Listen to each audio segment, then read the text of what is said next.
Hey, how's it going, everybody? Welcome to the Monday edition. We're live right here on WTF Nation Radio. Thanks for hanging out tonight. Hope everybody's Monday was decent. Fucking Monday.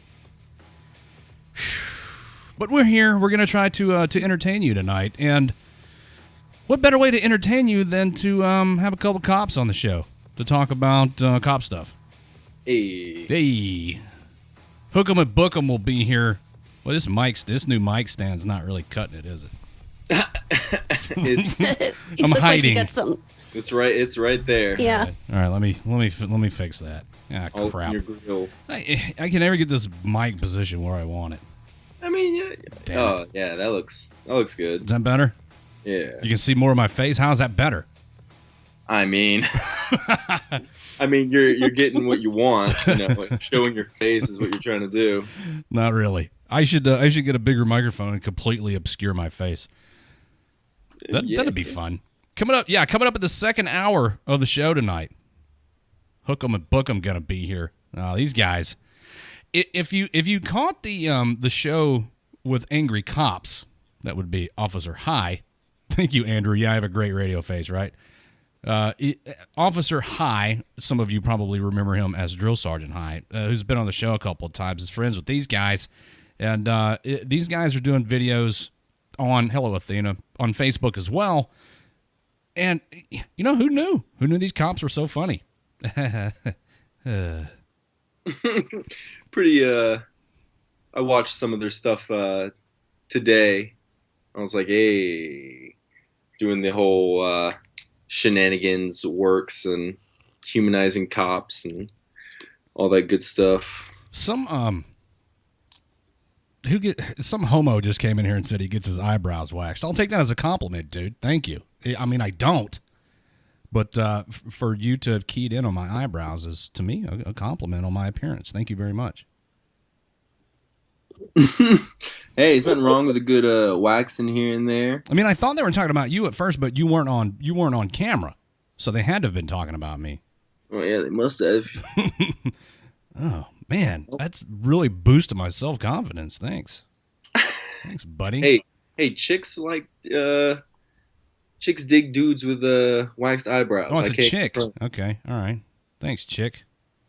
It's hard to tell based on your profile picture. It's the Statue of Liberty. All right, okay, moving on. A man crush, not Jim. It's a chick. Now I'm even more flattered. I mean, I think that was an attempt to make fun of me, which isn't hard to do. But I took it some other way. Oh boy. So, a lot to talk about. Allie says we both have fabulous eyebrows, and to tell them to cash us outside. Oh, really? Oh, really? Cash me outside. How about that? How about that? That fucking, I've seen that video like twice, and I'm like, oh my God. Yep, Youth of America. Yeah, it was kind of, when I first saw it, I'd already seen the memes, and I saw the video, and I was just like, oh. Her voice. I watched that show. Do you watch that kind of horse fuckery? When she was on that show, oh my God. You're talking about like Dr. Phil? Do you watch that, Raptor Mom? Occasionally, Oh if it's something like that. I mean, daytime for television. entertainment. Yeah. Yikes. But is Raptor Mom here? I can't hear her. Not normally. Yeah, she's here. Oh, wait a minute. Now you can probably hear Raptor Mom. Thanks, guys. Were you on mute, Raptor Mom? No, I had the knob turned down. Damn these knobs. I was like, is she here? Because I'm not hearing her. You know what? I've been scouring the Constitution trying to find out where Donald Trump's temporary ban on Is unconstitutional. is unconstitutional. Yeah. I can't find it. Oh yeah, let's get into that. That's what everybody's jumping up and down screaming about. Among other things, that the ban is unconstitutional. But I don't see anything in the Constitution which specifically says that we have to allow anyone into this country. I mean, I get it. There's like people who need help out there, and I am all for helping refugees, but not while we have a kind of a shit show we got to fix here back home. Right. I just watched the local news, and the Democratic senator from I guess would be Western District of Tennessee, whatever that dickhead's name is condemning President Trump's temporary ban on immigration from these countries or travel or however you want to word it. Oh. Fuck you, man. You know, I've heard every other argument like back and forth, and you know, people are saying, "Oh, but what about, you know, these countries? Oh, he must have business ties with these countries that's not on the list." And you know, first of all, Obama made the list. Obama's administration made the list. Now, they didn't pursue it. They didn't push it as far as Trump is in this executive order. They put restrictions on those countries that to make sure. I guess you would say their version of vetting at the time. Yes. You know, before they come. But Trump is, you know, putting this temporary ban from these countries, which, you know, if it's temporary until they get the however they want to vet them properly sorted out, that's fine. But these other countries, like, you know, if you compare Iraq and Syria to Egypt and Saudi Arabia, if we take people from, you know, Iraq, Syria, Afghanistan, Yemen, some of those governments don't have, you know, history on these people. You know, we can't see if they have a criminal background. It takes a little longer to whatever they do, the security agencies, to investigate these people when the government doesn't have any sort of paperwork on them. Right. But the you know, the diehard libtards would have us just open the borders and let everybody into the country. And did you see what happened to Canada this weekend? Yes. So, you know, it's just kind of like, oh, well, you know, I don't want gunmen, you know, running up into churches, mosques, synagogues, you know, anywhere, movie theaters. You know, it kind of the Prime Minister of Canada, you know, he was like, oh, we're open to refugees. And next thing you know, there's a mosque getting shot up. Michael Miller says, and it's only a temporary ban to get a safer process in place, but the BS media is saying it's a Muslim ban. Well, because, oh my God, Michael. Did you see the top 5 like Muslim countries were not on the ban list? Yes. There is no love lost between myself and the mainstream media because they're in the business of profit. What they do is sell advertising, and what better way to entice an advertiser to advertise on your TV station than to sensationalize your news and attract a whole bunch of viewers? You think the mainstream media gives a shit about telling the fair and unbiased truth? Of course not. They're trying to make money. Yeah, I mean, who's not trying to make money on cable television? Right. Fuck the mainstream media. Get your news from us. Common sense, reliable news. It's gonna be great. It's great. You know it. We know it. Everybody knows it. It's fake news. Bug Nation Radio News is great. It's huge.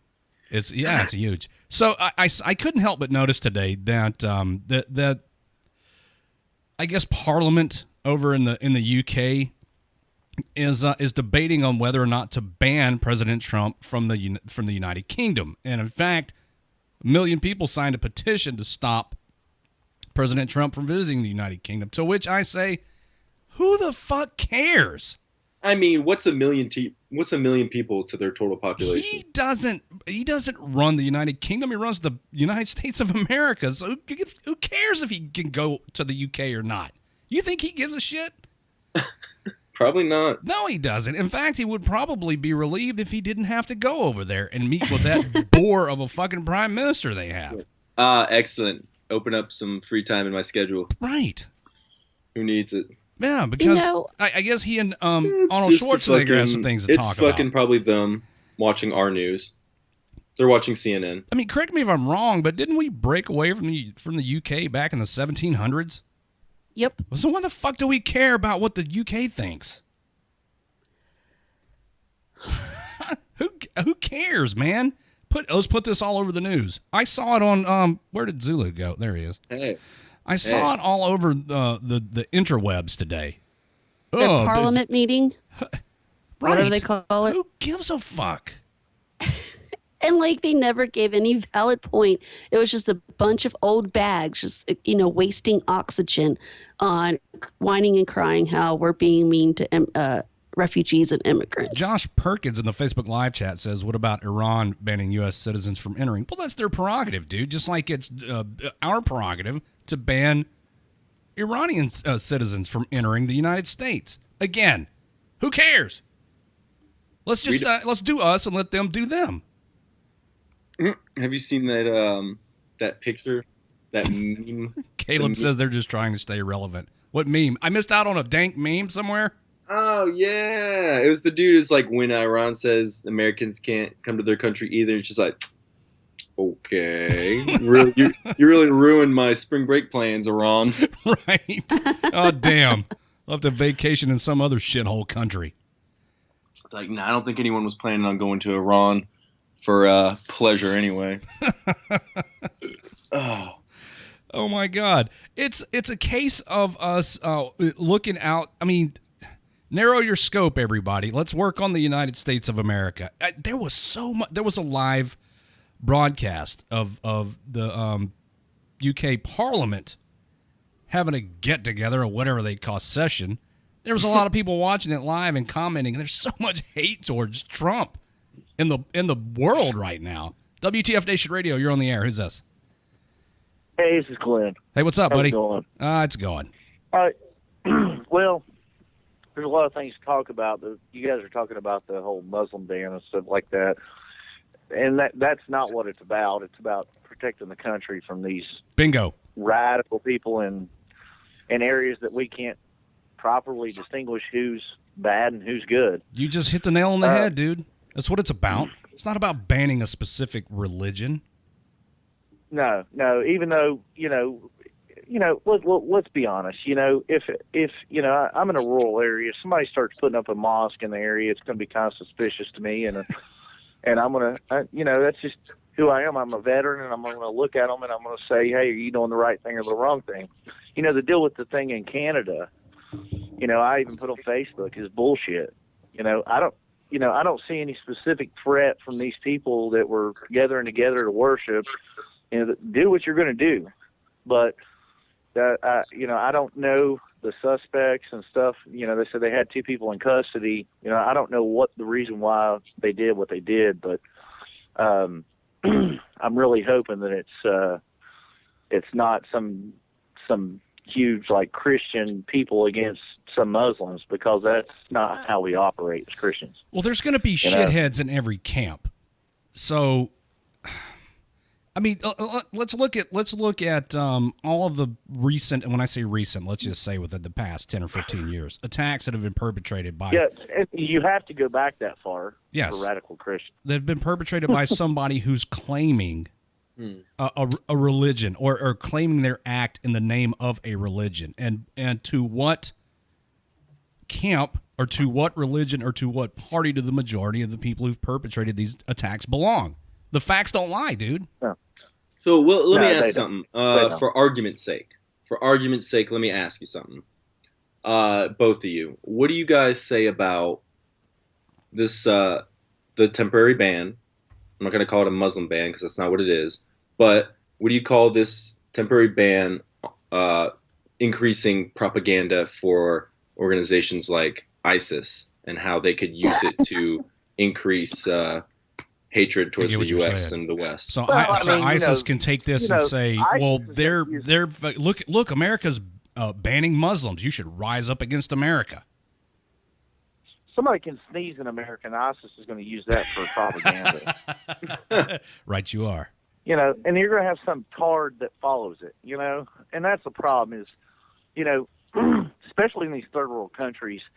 And I know this is kind of like off the coattail, but it really is an education problem within their societies. And, we're smart enough as Americans, I want to say as a whole, but I've been watching the TV, so that's not supported. Watching, but I have spent time in Iraq and Afghanistan, and a lot of these people, they're not educated, so the next big greatest thing that comes along, they jump on, and I see that really happening a lot here in America. It kind of makes me sick in my stomach. Nobody can really check. I don't want to say check facts because that's just with the campaign trail, but just use common sense. James Street says people don't realize it's not a Muslim ban because it's banning them. It's banning countries. It's banning countries that include Muslims, Christians, Jews, atheists, and whoever else lives there. Exactly. Yeah, and I've seen so much stuff on Facebook and stuff like that, and I do follow it. I don't post a lot on it, but unless it's just a jab at somebody to see if they'll return something, but just trying to shitpost a little bit. I've been watching a lot of it, and people comparing Trump to Hitler. I want to say this about Trump, okay? I've seen in my lifetime, I was born in '80, so I've seen several presidents come and go. And I've seen so many promises about what they were going to do. And my wife is a huge libertarian. Imagine that. Oh, boy. Hey. And, like I told her tonight, I said, pissed off or not, but in these elections in the past, you've had all these presidents say, I'm going to do this.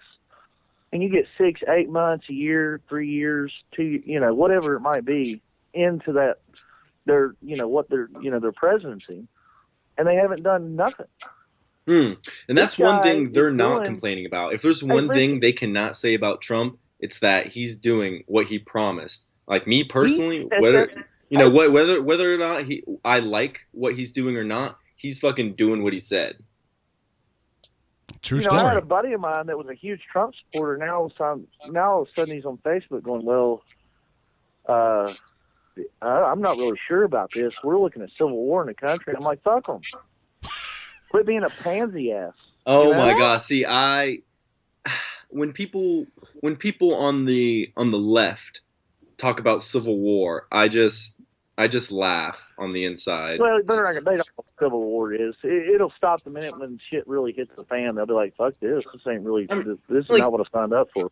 If you humor the idea, it's not going to happen. There's not going to be a civil war. But if you humored the idea and you look at, it comes back to the idea with the sides would be who on this side, who on that side. It's the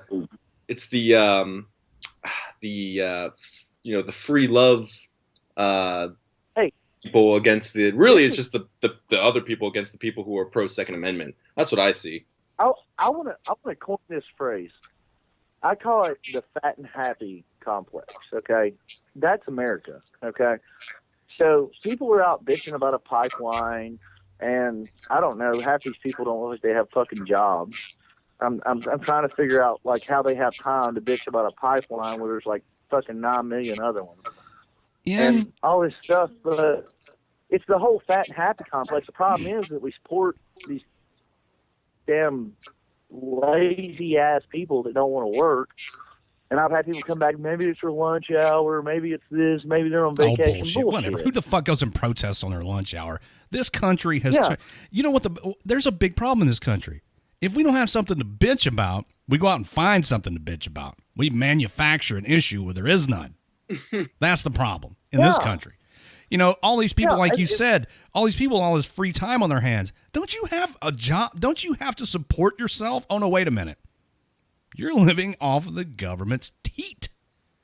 Oh, but now you're a bigot and everything else. Well, it's just another label. They don't like Trump. They don't like me. I don't give a fuck any more about that than I do about what the UK thinks about the United States right now. I don't care. Hey, let me coin in on that. Let me tell you what this is about. The whole UK and all these other governments getting pissed, or not governments, but the people getting pissed off. It's like Germany, for instance. I spent 6 years in Germany, and they took a lot of refugees. And let me tell you something.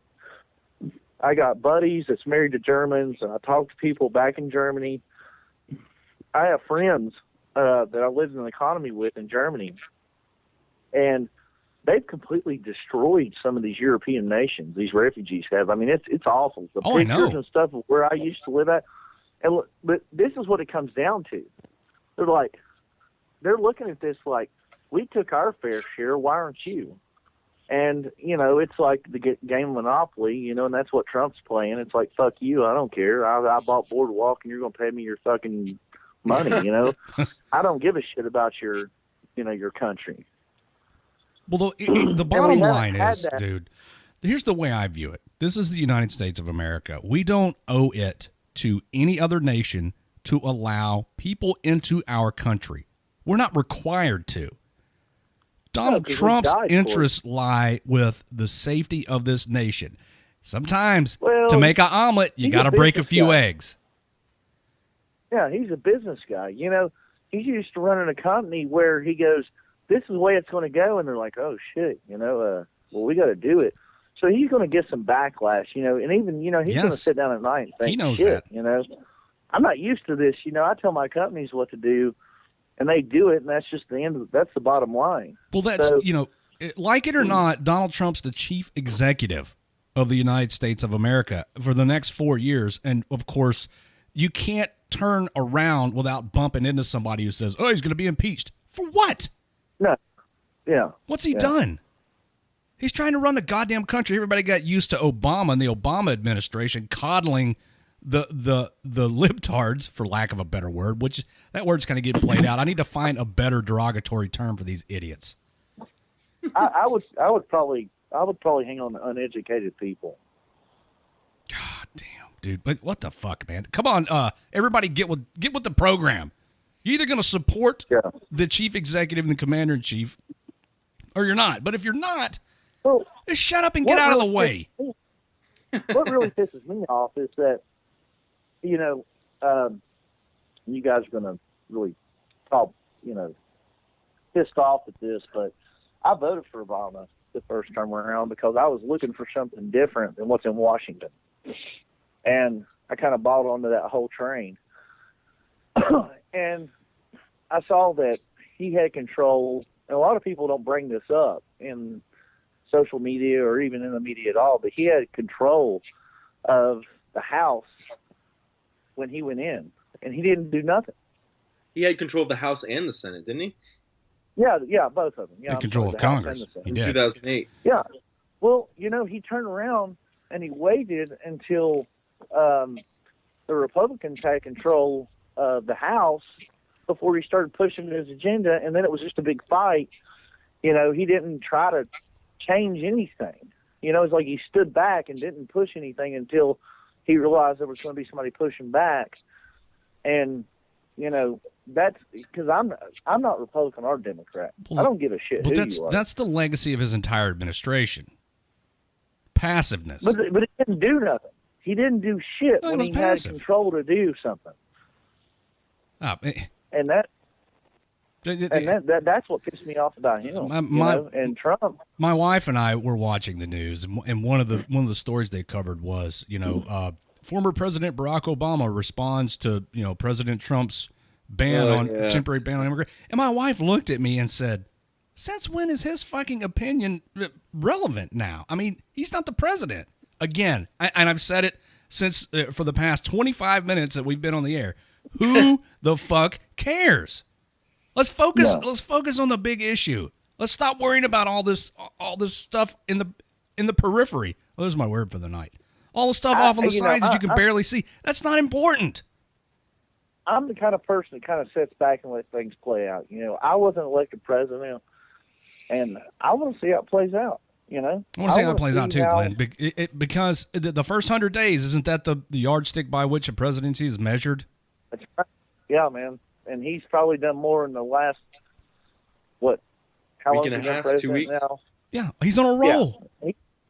Yeah. People aren't used to this shakeup. They're used to that passive style of government, that coddling, that appeasement from the Obama administration. And Trump's like, no free shit for you. We're building a wall. You guys aren't allowed in the country. Fuck off. And turn in your cell phones for alarm clocks. And watch your lane. Thank you, Robert. Glenn, let me grab another phone call, brother. Very insightful. Right. Thank you for the call. All right, buddy. Have a good one. Right. Who do we got? I don't know. They'll call back. Who's up? 415-889-8367 if you'd like to call the show. 415-889-8367. 6'7". I kicked a hornet's nest. Arnold Schwarzenegger's got something to say about where'd you go again? Oh man, I don't know what the fuck's going on. Maybe it's my man. It might be my new fucking Wi-Fi. Oh boy. Yeah. Yeah, Arnold Schwarzenegger, former governor of California, is quoted as saying, "I hope this is a wake-up call for the White House." Mm. Yeah, he's the new Celebrity Apprentice host, and that's all he is. Arnold. Is he running that show now? Yeah. Huh. He said he believes that the recent immigration and travel ban was a mistake that was vetted badly and makes us look stupid. Again, I question the relevance of his comments. Let's go back to the phones. WTF Nation Radio, you're on the air. Who's this? What's going on, guys? It's Nicholas. Hey, buddy, what's happening? Not much. I feel like I just stepped into a big old pile of shit when I turned my radio on. Holy fuck. I think you did. Yeah, pretty much. So, I got to put my 2 cents in. The vodka's kind of been flowing, but Oh, boy. screw it. You know, Oh yeah. fuck all this protesting shit. You know what? Jimmy fucking Carter for all them libtards that are complaining about what Trump's doing with this ban that's 90 days long. That's it.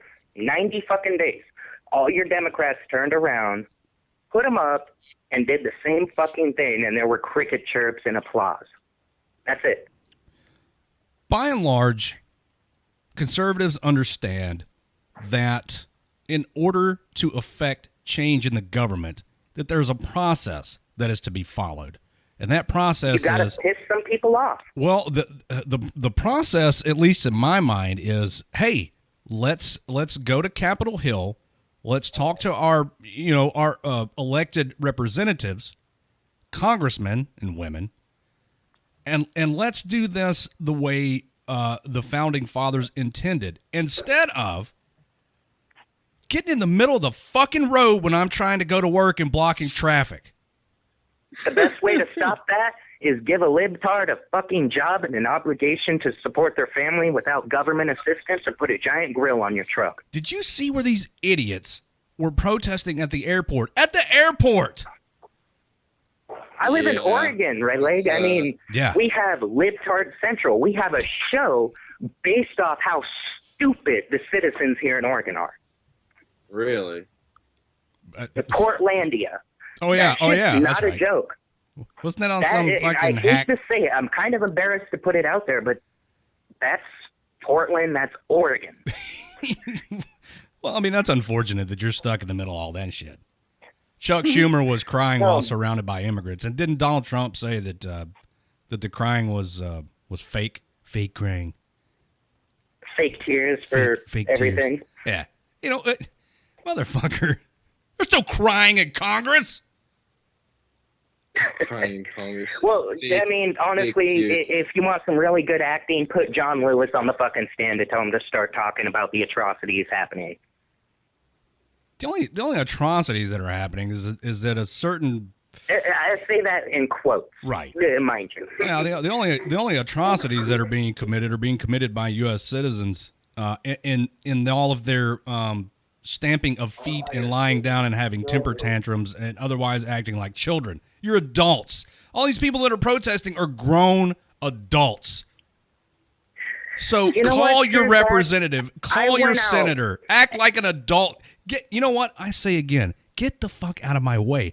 I got shit to do. I got a place to drive to every day. Please be in the middle of the road tomorrow morning when I go to work. I got good insurance. No shit. I went out, no bullshit, to Portland when all this fucking Ferguson bullshit was going on, just because I wanted to see what was happening. And, you know, I'll open this can of worms. I saw a bunch of people that, you know, hey, Black Lives Matter, blah, blah, blah. Oh, fuck you, white person. You can't turn around and help us. You know, beating the fuck out of white people in the middle of the goddamn street, and then throwing shit at the fucking cops, blocking the freeway. There was a bitch that was giving birth in her fucking car. They stopped. That's civil unrest, bro. They're being civil. And and you know unrestful. what? I walked up straight to the police as soon as they started setting shit off. I was like, "Hey, I'm not part of this shit. Get me the fuck out." Let me tell you something, man. A lot of my friends are cops or have been cops or are soldiers or are veterans. They all share the same sentiment as it pertains to these idiot protesters. You know, when you can't block the fucking road, it's against the law. These cops know that. Oh, I'm sorry, I'm stuck on that, tell Zulu. the But insurance company, someone stepped up in front of me. yeah, I mean, My bad. Look, I'm not gonna tell them shit. There's nothing. I have nothing, dude. I've never made a claim. They ought to give me one. I mean, hey, if somebody jumped out in front of my car, and I'm not gonna fucking swerve all up and down the road and fucking hit somebody else because you jumped in front of my car, or just because you're in the fucking way. Jim says the only good to come out of this ban is the media has forgotten all about the women's twat march. Well, here's the thing. I've seen a lot of Facebook posts, too, that all these memes and shit that are flying around, or whatever the hell you want to call them. I mean, you got pictures of people in Syria, Iran, Saudi Arabia fighting for women's rights, but you turn around and look at America, you got a bunch of bitches in their fucking bra and panties with giant vaginas as a hat.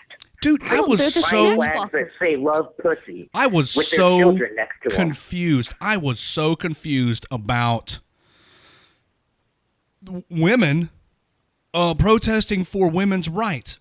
What is it? Raptor Mom, please help me. Please, somebody for the love of God, explain to me what rights a woman Honestly, does not have in this country. Just fucking quick. What right do you as a woman do? What right do you not have in this country? You have the right to the same exact thing as me. I don't get this.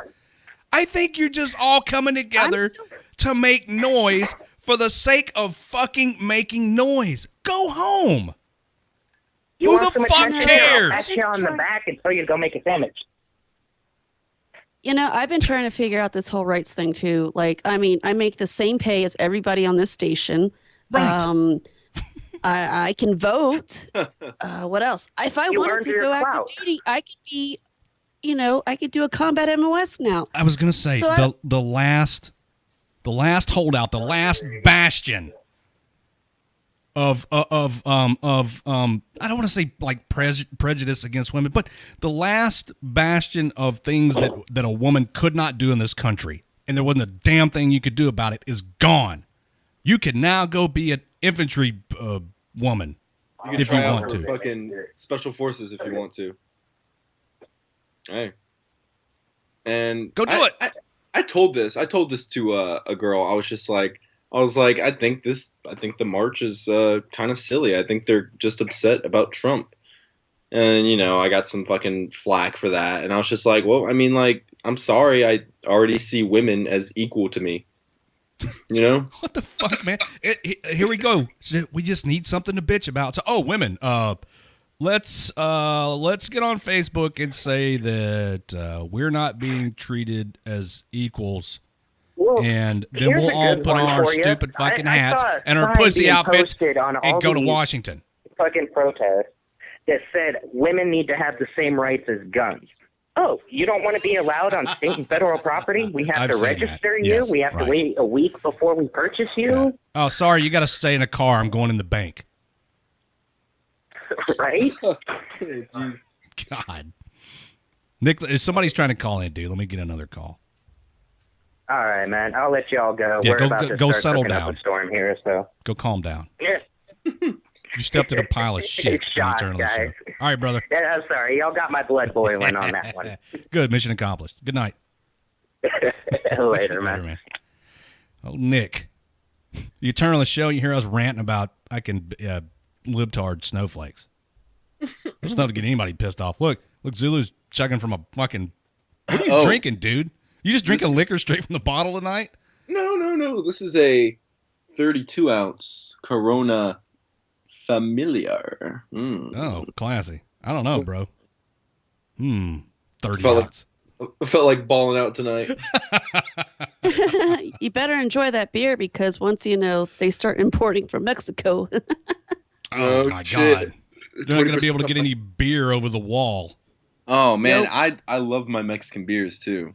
The phone line's open again, whoever that was that tried to call. 415-889-8367. 415-88 WTFNR. Coming up in about 25-ish minutes. Hooke'em and Booke'em. Deputy Hooke'em and Deputy Booke'em. Call in and rant with us. Going to be on the show to talk about what they do.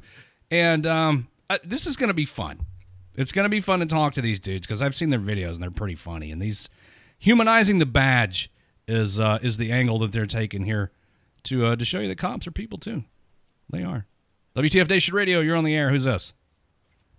Hey, yes. So this is a troll just calling in. I want to get all your information. What y'all think about my good friend, the acting attorney general, Sally Yates, not going to defend Trump's order and told the State Department that, hey, I don't think it's right. I don't think it's legal. So don't enforce the executive order. Right. So, I mean, what's all that about? That's a good point. So is that not her job? Is that not what she was sworn in to do and took an oath to do? Defend the Constitution, to uphold the Constitution, and, support the executive orders of the President of the United States. So, what is this? Well, is this we'll enforce the policy that we want to enforce? Is it, it seems like the most weird, like you see that meme, hey, we're we tolerate everyone. Well, I think they only tolerate what they want to tolerate. They're the least tolerant people out there. She says that she's not convinced that the order is lawful.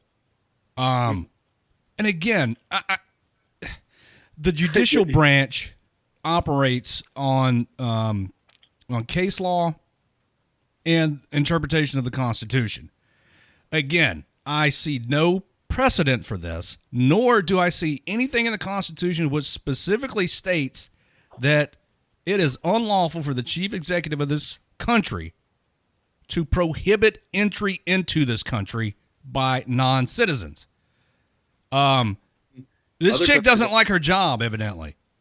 I mean, she's not going to have that job for much longer. You're fired. No, I think they're just waiting on Jeff Sessions to be nominated by the Senate.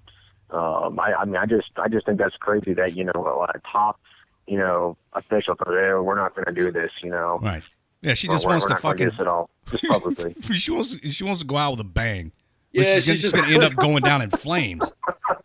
She's just barking until she's out of there. But the Democrats are trying to block certain individuals for cabinet positions. Jeff Sessions still hasn't. I was surprised when I found out that Jeff Sessions wasn't already in there. As for what is it, Tillis? What's Caleb doing? Somebody just jumped Caleb's shit for something and he apologized. I missed that. I got distracted. Sorry, guys. I'm easily distracted. Ooh, squirrel. Oh, so Sophie in the comments is saying that, however, a lot of women out there at those marches are protesting because we don't all get paid equally. Some of us are lucky and make the same amount for the same job as men companies. Not everybody out there is. Ooh. There's several different factors for that because a lot of times women, they they take time out of their careers to raise a family. I could be that guy and say, do better, try harder, but I won't. WTF Nation Radio, you're on the air. Who's this? Who the hell pissed in your Cheerios today? I swear to God, I have never heard you this riled up before. Well,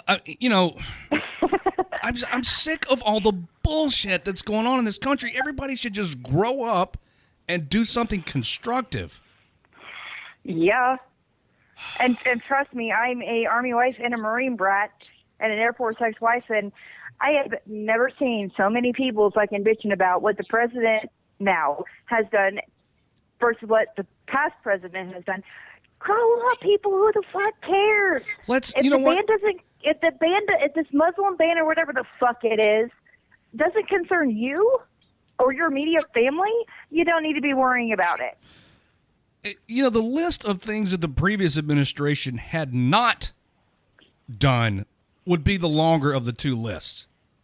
Exactly. And all I'm going to say is this. People need to spit their bitch pill out. like people need to spit their bitch pill out. everybody's going to bitch about what this president's doing right. Everybody's going to bitch about what this president's doing wrong. You can't fucking please any goddamn body. You know, who cares what President Trump, groped these women? I don't give a fuck. I'm a female. I really don't give three fucks. I mean, if President Trump wants to run around the White House rocking out with his cock out, oh, there goes your video I again. don't see a problem with that. Who among us men? Zulu, I gotta turn this thing off, dude, because you disappeared. Who among us has not groped a woman, either intentionally or otherwise? Well, dudes. I'm talking about dudes. Like, who hasn't copped a feel? You're at the club. The chick walks by. You know. So, I mean, fuck. Is it not? Oh my God! I don't want to go down this rabbit hole because I'm gonna end up sounding like an idiot. Too late. Oh, Too late. God. No, I'm not gonna do it. No, I'm not gonna do it because I'm gonna end up sounding like an idiot, and somebody's gonna accuse me of being sexist or something. Yeah, misogynistic. This is how shit gets started. It's probably coming from the heavy feminists that walked around at that women's march with pussy up around their heads. Chris says I grope my wife. Dude, I do. I grope my wife too, Chris. Excuse me. It is. Oh, I love it. It is one of my. I can't wait until Mrs. Redleg comes home every day and I meet her at the door and I grope her in the doorway daily. Zulu's fixed his Wi-Fi. Okay. Attaboy, Zulu. I'm here. I just jumped on my neighbor's Wi-Fi. There you go. Oh, but yes. I mean, everybody's bitching about one thing or another, and I'm sitting back, and my 4-year-old son is watching all this, and I'm sitting here thinking, my 4-year-old son doesn't throw as bad as a fucking temper tantrum as these guys in fucking Thank DC. you. That's what this amounts to. Our candidate. My son's on the spectrum, and he half the fits he throws are like 30 seconds long, while you got the idiots in D.C. bitching that, the president's not doing this, the president's doing that, the president's banning this, the president's saying that. Who the fuck cares? Our candidate did not win. Therefore, we're going to have a fit. Our candidate lost the election. So now the country's in upheaval because our candidate didn't win. If your candidate had been the better of the two, and or if this country had not been sick of the shit that we just endured for the past 8 years, maybe your candidate would have won. But she didn't. That's the way politics works. That's the way elections work. Get over it. Exactly. Yeah, I Get the fuck over it. Explaining how the electoral college works. There's an election process for a reason. And if you didn't like either of the two candidates, there was like 80 people on the freaking ballot. You could have fucking voted for somebody else. I'm gonna start drinking again, just to be able to make it through the day of living in this country. I'm with you on that one. I'm already at it. I picked a bad year to quit drinking. And you picked a bad decade to quit drinking. God, I mean, now, Todd, leave the joint account alone. It's like the fight. Everybody, anybody can bitch out. Press, people on the street is what is being done or what's not being done. It's been going on for centuries, and now people want to fucking bitch about it. Your family can't get in. Your family can't get in because they live in a blocked country. Oh well. They're blocked for a reason because, hey, maybe there's something going on at that country that maybe that Donald Trump knows that nobody else does. Hey, just a rational thought here. There's something going on behind the scenes that nobody knows about, but yet still everybody wants to bitch. People are just going to... Here, let me give you an example of the kind of shit that causes this type of attitude and atmosphere in this country. Doctors have been told to refer to expectant mothers as, quote, pregnant people, so not as to offend transgender people in official guidelines issued by the British Medical Association. In other words, they can't use the word mothers because it offends transgendered people. Well, this is in Britain. And they can get the fuck over themselves. I mean, this is in Britain, again, that we don't give a fuck about, but this is the type of attitude in Western countries now. Oh, you can't say the word mothers. How long has it been mothers? How long has that word been acceptable? Forever. Suddenly in 2017, it's unacceptable to refer to your mother as a mother because you might offend somebody else you don't even know. And I just saw my brain. That is so fucking stupid. And to be point blank honest, didn't we freaking go to war against England for the fucking bullshit that they pulled? Well, yeah, I mentioned that earlier.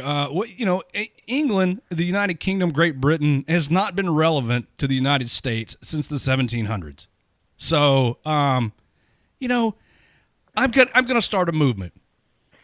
Ooh. We're gonna take up. Take a corner. I'm gonna take up a collection. I'm gonna get the biggest box of dicks ever to mail over there, so they can all have some to eat. Hey, United Kingdom, fuck you. We don't care what you think. There's a Oh my website God. you can order them from. Yep. This is gonna have to be. You can. This is gonna have to be epic. This is gonna have to be on a scale the likes of which no one has ever seen. I can see it now, addressed to the Queen from the American people. If we all pitch in, we can all send a huge box of dildos. Hunter says he'd donate to that. Let's do it. Here's a box of cocks. And Enjoy. it's Thank you, seriously, Jesus. people. Hey, enjoy your It's the spotted 21st dick. fucking century. Everybody can't get what the fuck they want. Personally, I think it's not the millennials that are a problem. It's the people that are freaking, I want it my way. Fuck you if you don't think the same way I do. I'm sorry. I'm intelligent. I have a brain. I don't do what people tell me to. You can think for yourself. Yes, I can. Right. And I do repeatedly. I even give my husband his opinion when he doesn't want it. You can't do that. And my dog is telling you guys her opinion as well. Tell your dog that his or her opinion is of no consequence to me. Her, I'm a female and I'm swimming in the estrogen ocean. Oh my I got God. I got two spoiled bitches and a toddler. Well, little toddler in my house. it's Shark Week here at the Casa de Redleg, so that has something to do with my anger sucks tonight. for you, dude. Right. Sucks for you. Right here. Well, let me open the phone lines up so maybe I can get one more in here before the break. Thanks for calling in. Your opinion matters. Yep. You guys have a great night. All right, you too. Bye. Goodbye. Yes. I'm just kidding. Your opinion doesn't matter. None of your opinions matter. You call in, you can say whatever you want to, but I don't care. No fucks are given. Yeah, your opinion doesn't mean shit to me. No, nobody's opinion really means anything. That's the point I'm trying to make. Nobody's opinion means anything to anybody else. I'm No, on here I would- spouting out my opinion. There are two options available to you. You either agree with me or you don't. But if you don't, don't go get in the road and block traffic and have a fit because you don't agree with what I say. If you don't agree, call in and let's hear what you have to say. Yes, please. Call in, and we'll use words to talk about it. How's that sound? I was thinking, we could take like the gummy dicks and pass them around at the next walking snatch protest. PJ says I'm hurting people's feelings. Oh, fuck your feelings.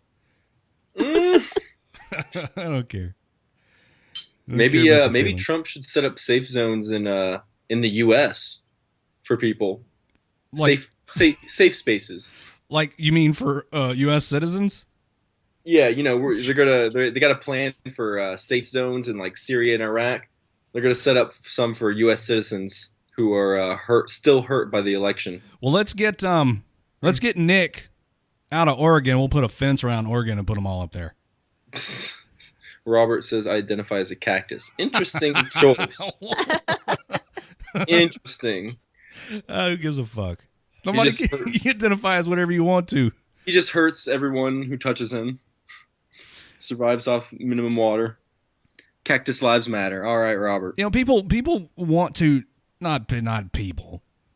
There are a few people in this country or worldwide who don't want to be labeled as anything. I'm not male or female. What was the one I heard today? Non-binary. Yes, What does that the mean? video What I is sent that? in. But you're still classifying yourself as something. Yeah, What does that mean? Non-binary. You that don't identify binary- as a male or female. Yeah, but with binary, there are only two possibilities. So if you're non-binary, then you don't limit yourself to being just one or the other. Chris wants to know what's my opinion about service members marching in uniform.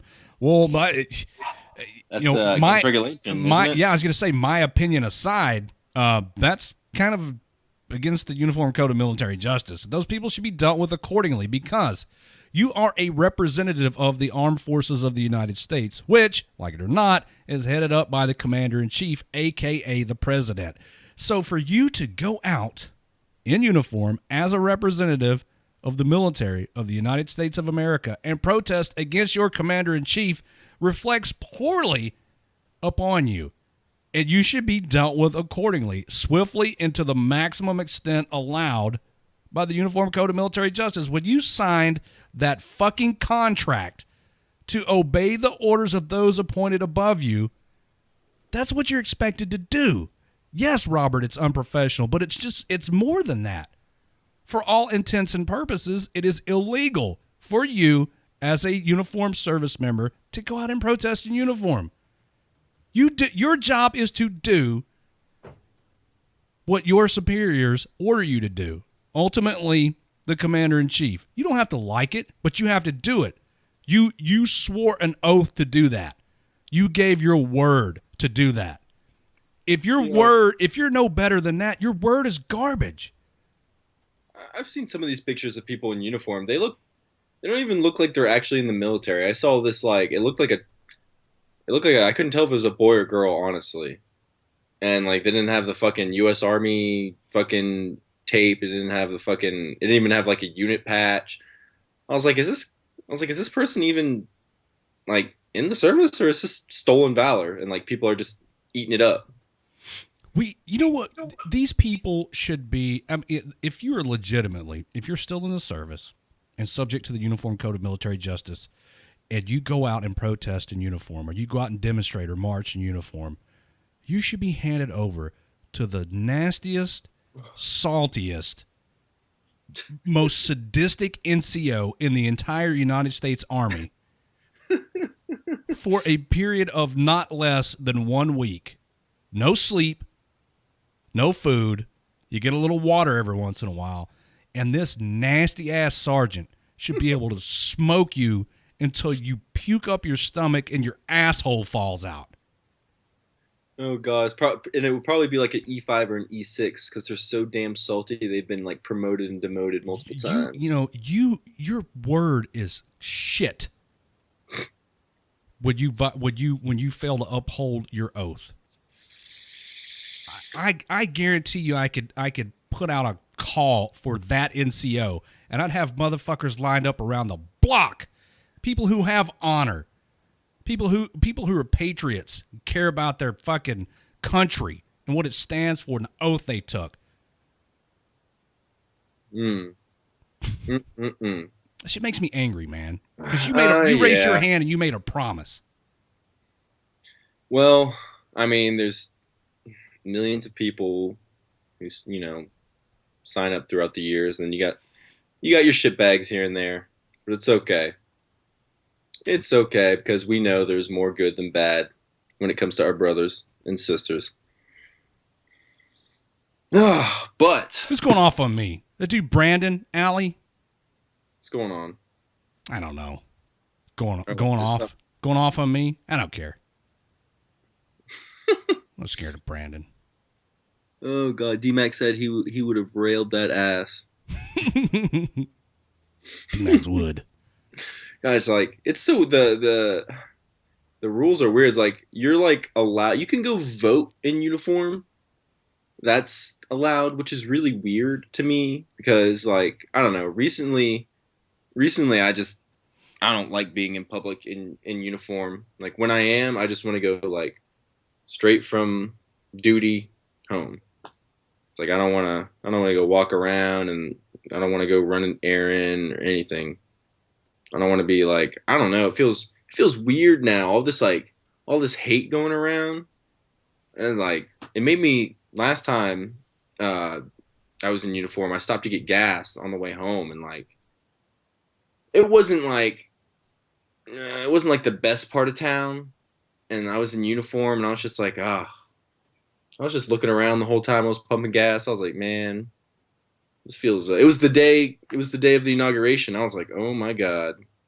I feel kind of a little uneasy because I know there's like a lot of people who are like pissed, and you see somebody in uniform, and just like you assume so much about them. Did you feel like you had a target on your back? Kinda, yeah. It's like I don't want to feel like I didn't feel safe. I don't want to feel like I didn't feel safe because I'm always down to throw the hands. I don't care who it is. But I worry about when I'm in uniform and somebody just like running up behind me and like capping me and fucking like in the back. You know what I mean? Like nothing I can do about that if I don't have my guard up. That's unfortunate, man. That anyone in uniform should feel that way because you have as long as your word's good, you take that oath seriously. You've effectively written a blank check to this country, payable up to, your life. Yeah, I'd rather people don't respect that. I'd rather not get assassinated, like in the U.S. for wearing a uniform. You know what I mean? If that's one way to go. That's why I need to get That's why I need to get a gun. That's why I need to get a gun. I got my concealed carry. I have yet to purchase a firearm yet. Go get you a pew pew. And I'm actually waiting on pew pew at people. I'm actually there's a big gun show coming up where I live, so I'm gonna roll up to that with straight cash because apparently it's better if you flash some cash in their face, make a good deal. And I'm looking at first I just wanted to get my something for my concealed carry, but now I'm just like if I take this much cash, I might be able to get like maybe a Glock that I want and an AR maybe I can squeeze in there. It'd be pretty sick. It's like, I have a friend who like keeps a AR in his trunk. He's like, I'm always ready. I'm like, geez. I mean, you never know. I mean, like, can you keep like, what's like, does anybody keep ARs in their fucking trunk? Is that like, well, but not anymore. Is that like illegal to do anywhere? Check into your state's laws. Because I'm just like, I don't know. Zombies. Like, boom. Chris nailed it. Zombies. Zombies, bro. Like, But I feel like if I had my concealed weapon on me, in my car, I'd be all right. But I guess, if zombies came, I'd like to have that AR in the trunk. Look at zombies. People, the people who don't own weapons, they're the ones who are going to be hurting when the zombies come. There's some debate before we go into the break. I thought I'd make you aware of this in case you missed it. There's some discussion about the length of your neck, and so far it's come down to whether you are either tall or part giraffe. Where's the neck talk going on? It was in the Facebook live chat. Faith said something about you having a really long neck, probably because you're tall. And then Timmy says, no, it's because you're part giraffe. I mean, yeah, I was just, now that you mention it, neck is pretty long. Look at the neck on this dude. Anything's possible. He can identify as a giraffe now. There you go. Let's take a break. Let's take this break, guys. So, oh, yeah? You're 6'2"? I am 6'2". Right, so he's a tall dude. I'm 5'10". I guess I got that 5'10" neck going on. I guess it's kind of weird. Like, if you're watching, you wouldn't be able to tell. But, if I, like, fucking stood up, you'd be like... I guess if any of you weirdos met me in person, you'd be like, whoa. Oh, gosh. We keep calling him a baby, but now he's taller than us. Let's take a break. We come back. We'll have Deputy Hooke'em and Deputy Booke'em on the show. And this is going to be fun. This is going to be a treat for everybody. And so going into the break, check out one of their videos, and then listen to some music, and then we'll be back with Hooke'em and Booke'em right here on WTF Nation Radio. He's a really bad dude. Okay, we gotta hit it hard and efficient. Let's mount up. Let's do it. All right, he's home. All right, we're pushing the house now. We'll take it. Go.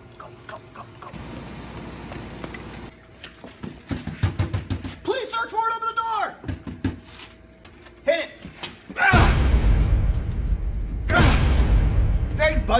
Why do they give us these things?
What's up, guys? This is Matt Best, and you're listening to WTF Nation Radio.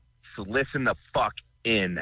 You're listening to Redleg on the voice of U.S. Army WTF Moments. WTF Nation Radio.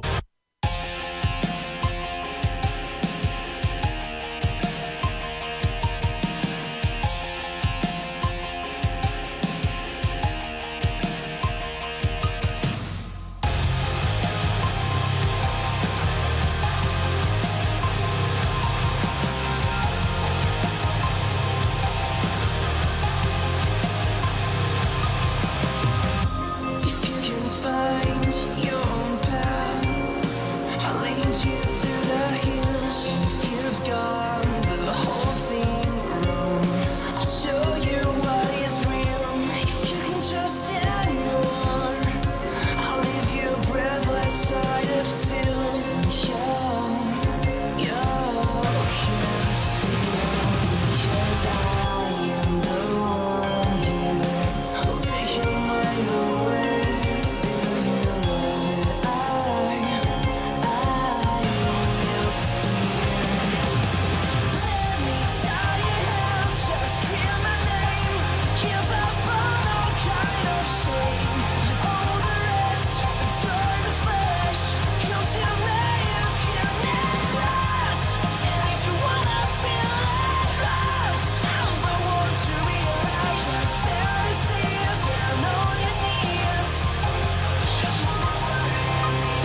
kind of shame. Leave all the rest, adore the flesh. Come to me if you need less. And if you wanna feel less lost, I'm the one to realize.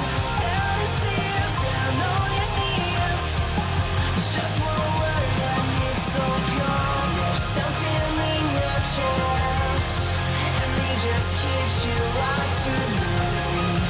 There's something that you beg for that will make you be still. There's something in your chest, he just keeps you locked to me. There's something in your neck that helps you out in the escape.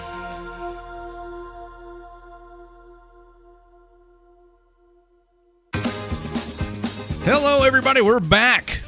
Second hour here on WTF Nation Radio's Monday edition. I'm your host, Redleg. Thanks for tuning in tonight. As promised, tonight's guests are here. You probably have seen them, or at least have heard of them, on Facebook.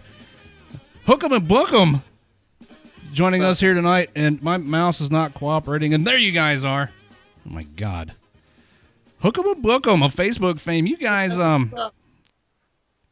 listen, I've seen your stuff before, but before the show, I always, when I have a guest on, if they have videos, I binge watch. My sides are hurting. The best way to watch Hooke'em and Booke'em is binge watching. Plus, I need those loops, so I really appreciate it.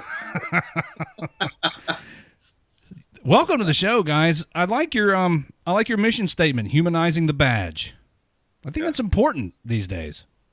Absolutely. More so now than ever before, I think, in our country's history, actually. Absolutely, because people are starting to view there's this trend. People are viewing police officers as oppressors somehow, but what they fail to realize is you just got a job to do. Right. Yeah. Absolutely. So you do your job to the best of your ability, and then you try to go home alive. Yeah. And that's it. And have a little bit of fun in the process. Right. Hey, why not? So, the last time we had a police officer on the show it was Rich. The angriest of cops. He is hilarious, and right now you guys can't see it, but I have the video of him hot removing his clothes. Yes. And I always kind of get the same comment from that video. Right there at the end, everybody's like, "Oh, his balls." It's not his balls; it's his head. See, that's the thing. Would people honestly think that? Why would we do that? For one, we don't want to see that. At least I don't want to see that. I don't know about him. I thought it slipped. But two, really? I'm not going to put that on the internet. Raptor Mom thought it was his balls too. Yeah. You know what? I think it's her hoping that it was his balls. It's just his beautiful bald head. So let's get it out in the open here. WTF Nation, if you have not followed Hooke'em and Booke'em on Facebook, go do that right now. We'll wait. Yes. Just go search.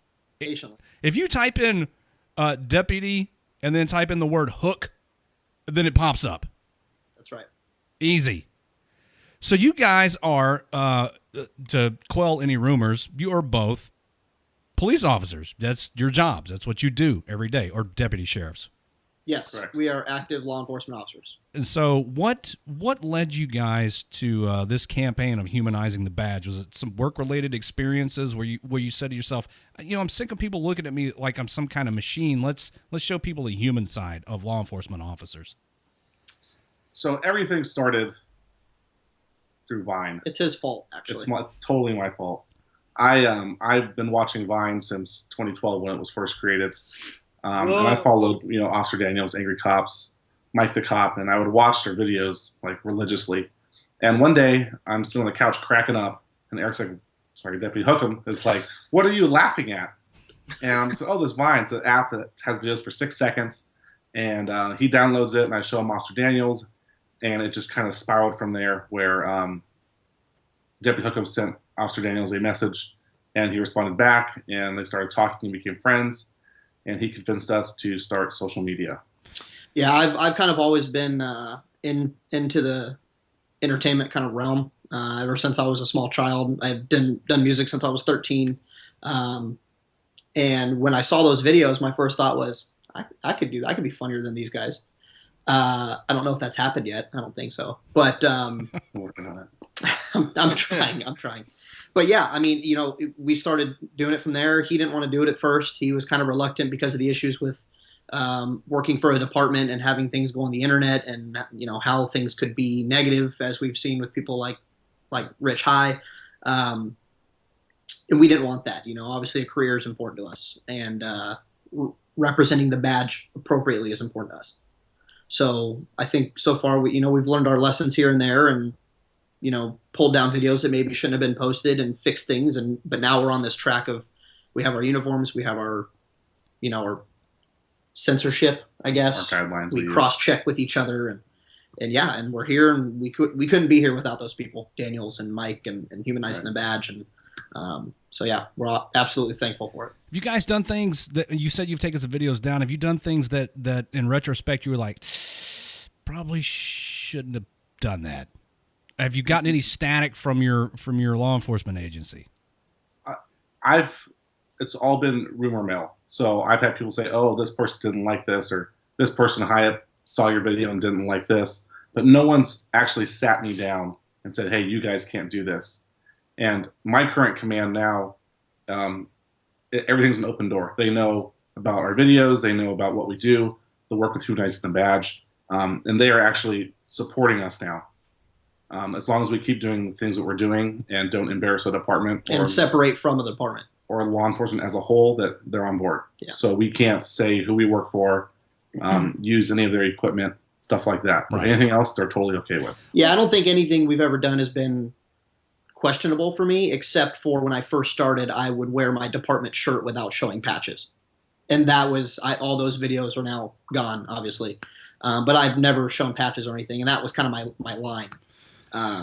But yeah, I mean, we're getting support now, and most people in our community of law enforcement here where we live know about it or have seen it or heard about it. Well, it's good that your that your employing agency sees what it is you're trying to do, and that it's for the good, because I feel like they could very easily say you've got to stop. People recognize you, and as long as you work here, you can't do that. But it's good to see that you have the support, if not directly, at least indirectly, from your agency. Yeah. And the hard thing now too is police recruiting and everything as a whole with law enforcement has been very undercover. And now all the news, everything's done through social media. No one watches the news or reads a newspaper anymore. They gather their information from Facebook, Twitter, Instagram. And so these groups that are anti-law enforcement are now forced to see us when they're watching videos, and they see, hey, these cops are not all, assholes. They're not all trying to hurt us or take us to jail. We have a sense of humor. So they're seeing a side of law enforcement that has never been seen before or wouldn't be seen by a normal person. And it's actually helpful for agencies to have these kind of videos for recruiting purposes as well. Yeah, it's important that people see police officers as humans. It's easy for you to see a cop and to, for your butthole to pucker up. Oh, this guy's out to get me, and that's not the case, man. You're tasked with protecting the community, and that's not an easy thing to do. And speaking from experience as a former law enforcement officer myself, you've got a lot of discretion as to what you can and can't do, and I mean, let's be honest, a lot of law enforcement is gut feeling, and your ability to act on that and to articulate that. So it is a tough job. There's a reason I don't do it anymore. Yeah, and that we constantly, I know, and I can speak for both of us as well as people like Mike the Cop and Officer Daniels. We're constantly getting messages of how we've affected people positively, either in the community or law enforcement officers. I've had messages from law enforcement officers saying, hey, you know what? This weekend I was going to kill myself, and I watched your guys' videos and I listened to your music, and I can go another day. Thank you. I've had messages from people saying, hey, thanks for making me realize that cops don't just want to kill me because I see things differently now or whatever. And people say, well, if your face is on the media, you're not going to get promoted. You're not going to go into special units. You're not going to do this or that with your career. I didn't become a cop to promote and be in special places. I became a cop to make a change in the community, and I think that we've already done that, and I think we're going to be continuing to do that with humanizing the badge, and I'm set. I'm gold. I mean, this is that's a movement that other people can get behind, and so if there was a way for the average schmuck like me to support you guys and what you're doing, what would that be? Even something as simple as giving your Facebook page a like, would that help? Yeah, I mean that obviously, the more people we can reach, the better. That's helping our mission. Number one of humanizing the badge right now is we're doing something called Project Human. We just did one in St. Louis where we filmed a music video for one of my songs, Human, and we did a lot of community outreach. We went to schools and donated supplies. We met with law enforcement officers at their agencies, as well as meeting with individuals in the community who were skeptical of cops, specifically in Ferguson, Missouri. Oh boy, that place. It was a very interesting experience. Talking to people who legitimately felt cops were terrorists and trying to get them to see our perspective, and it worked. After we left, they were hosting luncheons for police officers in the community and all kinds of things. And our next trip is going to be Detroit, and that's in March. The number one thing is finances. And, we try to do, I don't know if you guys saw Officer Daniels get tased last week or 2 weeks ago. All that money that we're raising for that is all going back into the communities. Humanizing the badge is not taking 1 cent out of what is brought in. It's all being left there. So the number one way that people can help is to go to humanizingthebadge.com and find their Project Human page on their website and donate and help us out. There you go, everybody. Humanizingthebadge.com. Easy. Awesome. Easy as that. It's and like our Facebook. And like their Facebook page, because you guys are cranking out the videos. I like trying to breach the door with the pool noodle. That was interesting. Yes. Always, I learned early in my my career as a tactical police officer. Always check the knob first. Book them. Stupid. No, it's a rookie mistake. It's a rookie mistake. Yeah. Well, it happens. It happens. And then a little friendly fire right before you go in. That's always fun. Yeah, those things we just wing it. We just. So do you guys? I mean, you said you just wing it. Do you sit down and come up with concepts for these, or do you just over the course of a few minutes say this would be funny? Roll the camera. It's usually what we do is we have notes in our phone, and throughout our days at work or at home, little things will pop up in our heads, and we'll jot them down. Or I'll call him frantically, "Hey, I got a great idea."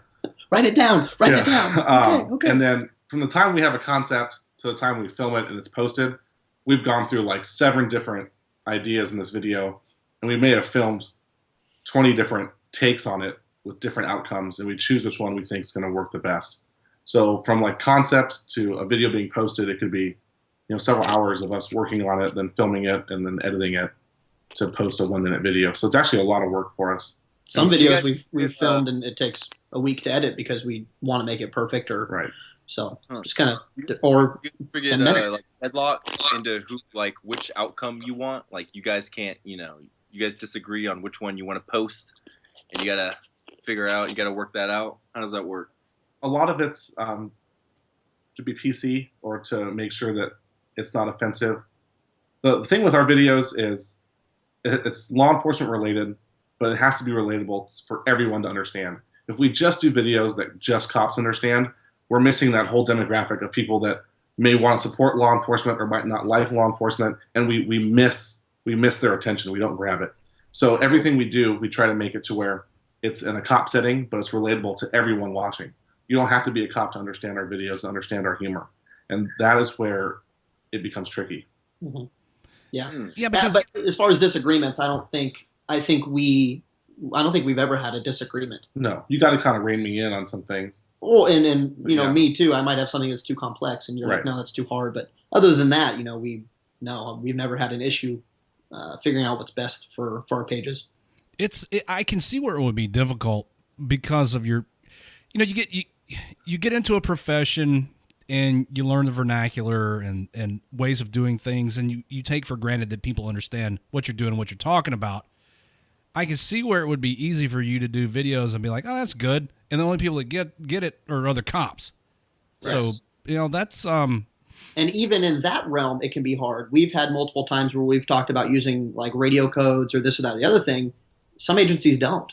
Some agencies or states or whatever do things very differently. So we might make a joke that here we get, California cops would understand it, but cops in New York wouldn't get it. Right. So yeah, it's always a balance. But a lot of that comes from our followers too. We interact with our followers very heavily. On Snapchat, I don't think we go a message without responding.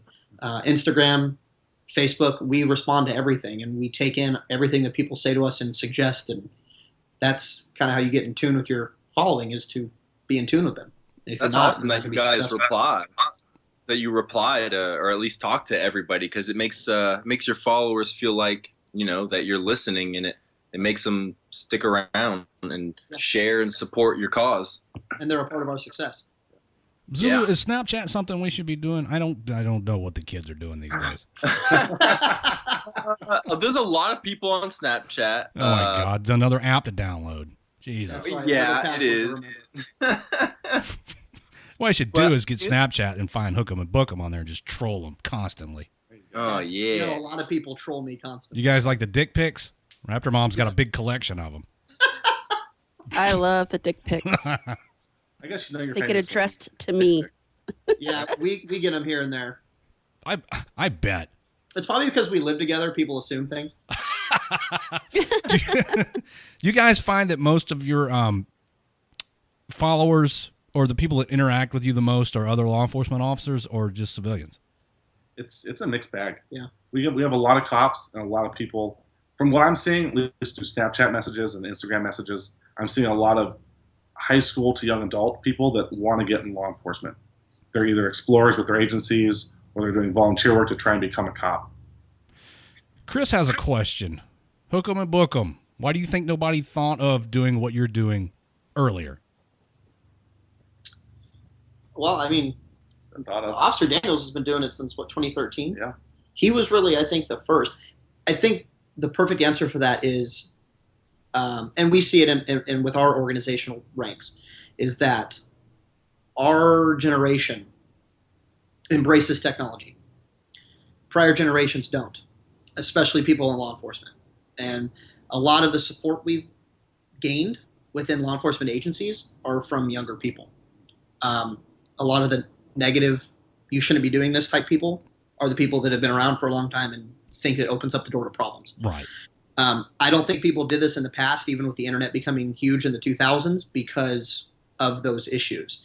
I think now, I don't think you can be successful as an organization, as a business, as an entertainer without having social media. So I think we're in a different world, honestly. And I think the world requires us to be a part of that, because the number one thing that people want is cops to be part of their community. They want people to feel like they're connected with law enforcement.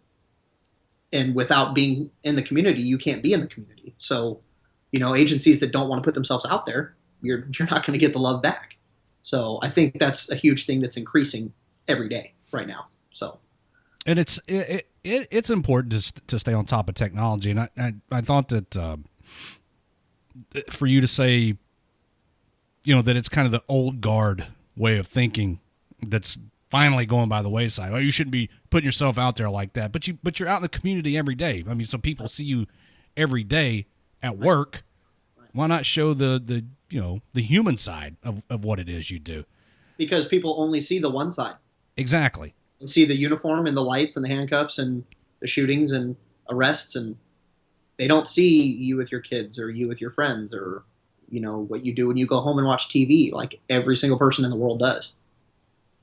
So I'm gonna play a song, and I grabbed a couple of songs to play during this break, and Saving a Hero. When you talk about the humanizing the badge and how there's an actual person behind the badge, a lot of people don't realize the amount of baggage that police officers take home with them every day. Law enforcement officers have the misfortune of seeing what the worst of what society has to offer. And, when your shift's over, you go home, you can't always erase that stuff. And unfortunately, it catches up to you. Suicides among police officers is disproportionately higher than it is among civilians. Probably almost on the scale as it is with veterans. And that's unfortunate. Yeah. So I think that this song, Saving a Hero, my interpretation of it is, you spend all day at work saving people. Sometimes you need some saving. Yeah, that is 100% the message. I couldn't have said it any better. So who's the artist? That would be me. And how long have you been in the music game? I started doing music probably around 12 or 13, and got pretty into it around the end of high school. Had management and recorded in LA and all those things, and I put it on hold when I went to college because I knew what kind of business the music industry is, and I wanted a actual career. So I hadn't done it in many years. He knew about it. A couple other people knew about it. All my old high school friends knew about it. Officer Daniels was actually the person who somebody sent him a picture of me or a message or something, and he's like, "Is that really you?" And I'm like, "Yeah, now he's gonna think I'm a dork." And he's like, "Man, you're sitting on gold." He's like, "You need to do this." And I sat down, and the first song I wrote was Wolf Hunter.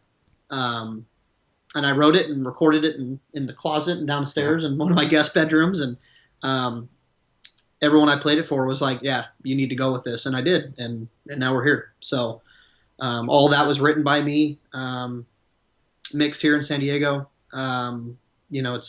It's good for me as well as it is for other people. Yeah, do you ever bump your tunes while you're cruising in your cop car? You listen to your own stuff? At work, sometimes. In your cruiser, you ever bump your own tunes? Not as much as you would think. When I was writing them, yes. That's because I wanted to hear how it sounded in car systems. But and the reason I listen to them now heavily is because I'm preparing for live shows. So I need to make sure that I'm remembering my lyrics, I guess you could say. It's kind of funny that you'd forget what you wrote, but it happens. It happens. So yes, to answer your question, I do listen to my music in my car. So we'll take a break, everybody, and while we're on break, you guys will hear up first. I got "Saving a Hero," and then when we come out of the break, it will be "Human," the one that you mentioned earlier. I almost feel like I play these out of order, but I've already set it up. We gotta go. Perfect. We have to proceed with the plan. Don't go anywhere, guys. I am going to be restarting the Facebook Live feed, so we can pull some more people in here, some fresh meat. Oh yeah. Yeah, and then we'll be back here shortly with the second half of Hooke'em and Book'em right here on WTF Nation Radio. Don't go anywhere.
Hey, this is Eric Stolhansky, otherwise known as Rabbit from Super Troopers, and you're listening to WTF Nation Radio. The voice of U.S. Army, WTF Moments. This is WTF Nation Radio.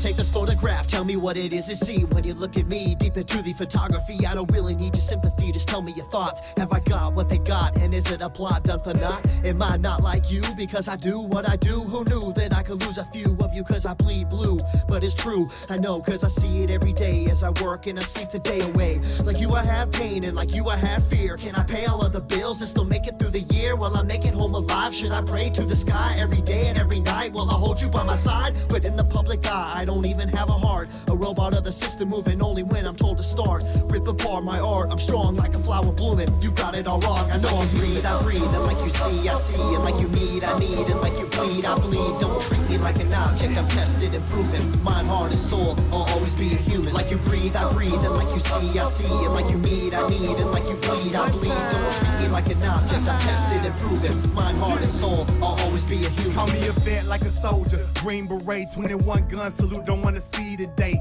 In a constant war zone, in the home of the brave, where they hate the police until they saving the day. I got kids like you, a mortgage like you, so blue lives matter, and so does yours too. All this separation and divide, open your eyes. If you cut us all open, we the same inside. The only difference is I run to the gunfight. Your peace when it's chaos, when the people don't act right. But I'm under scrutiny, contest me. I got a quick second to make a deadly decision. The media portray me like a kid for a living, like I'm cold with no heart, a brain with no thoughts, a body with no feeling, a life with no cause. Like you breathe, I breathe. And like you see, I see. And like you need, I need. And like you bleed, I bleed. Don't treat me like an object, I'm tested and proven. Mind, heart, and soul, I'll always be a human. Like you breathe, I breathe. And like you see, I see. And like you need, I need. And like you bleed, I bleed. Don't treat me like an object, I'm tested and proven. Mind, heart, and soul, I'll always be a human. I'm damned if I do, and damned if I don't. It's like every single time I say what's on my mind, they go for my throat, they spew evil words. If you are absurd, always grinding, grinning, and killing my soul with these verbs. Hold me down, like I can't gasp for air. I'm closed inside of a box, like I'm inside Fort Knox. Every time that I'm there, I don't know why they think that I'm different from you. All that's true is I'm a like you breathe, I breathe. And like you see, I see. And like you need, I need. And like you bleed, I bleed. Don't treat me like an object, I'm tested and proven. Mind, heart, and soul, I'll always be a human. Like you breathe, I breathe. And like you see, I see. And like you need, I need. And like you bleed, I bleed. Don't treat me like an object, I'm tested and proven. Mind, heart, and soul, I'll always be a human. Like you breathe, I breathe. And like you see, I see. And like you need, I need. And like you bleed, I bleed. Don't treat me like an object, I'm tested and proven. Mind, heart, and soul, I'll always be a human. Like you breathe, I breathe. And like you see, I see. And like you need, I need. And like you bleed, I bleed. Don't treat me like an object, I'm tested and proven. Mind, heart, and soul, I'll always be a human.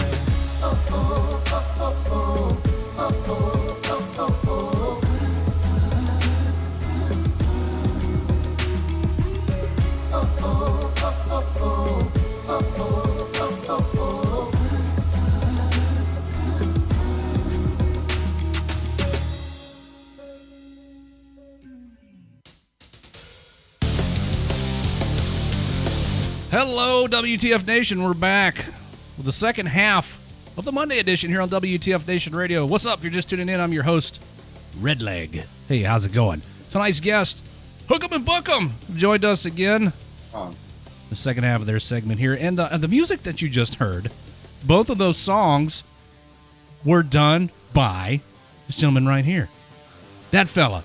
Yes. Yeah. Now I noticed that the artist name on that is Forensic. Is the cat out of the bag now? Correct. No, I've been going by that name since I started music back when I was a teenager, and I carried it over because it's always been me, and kind of got the two identities going on. I got Forensic and Deputy Hooke'em, so I guess it depends on how you're seeing me as what I've known as. So. Well, our resident hip-hop expert and audio engineer, Jay Reddy, has called in. He's going to fangirl out because, no, Jay Reddy is, he has a love for music that you don't see in a lot of people. And he was, I could see him, He didn't actually come out and say it, but I know he wanted to call in. So I told Raptor Mom to go round him up. And here he is, and he wants to ask you some questions. Sure. Hey. It's amazing, man. Thank you. Thank you. Your flow, your voice, the way you write your lyrics, the way you're it's pure hip hop, dude. Thank you. Actually, we have a lot of conversations about that too. Actually, we were just talking about that today. Hip hop is not what it used to be. Rap is not what it used to be. And a lot of my style or the way that I write or whatever is from when I was younger. And it's not the way it used to be anymore today. And I like to stick to what it used to be. And that's, I try to keep it very original. So the way you put it out, the song, the way it is, I'm a huge Tech Nine fan beyond belief. It's almost disgusting how much of a Tech Nine fan I am. But he writes his life, and the way you wrote that, it reminded me of that. You write your life, and that's when people listen.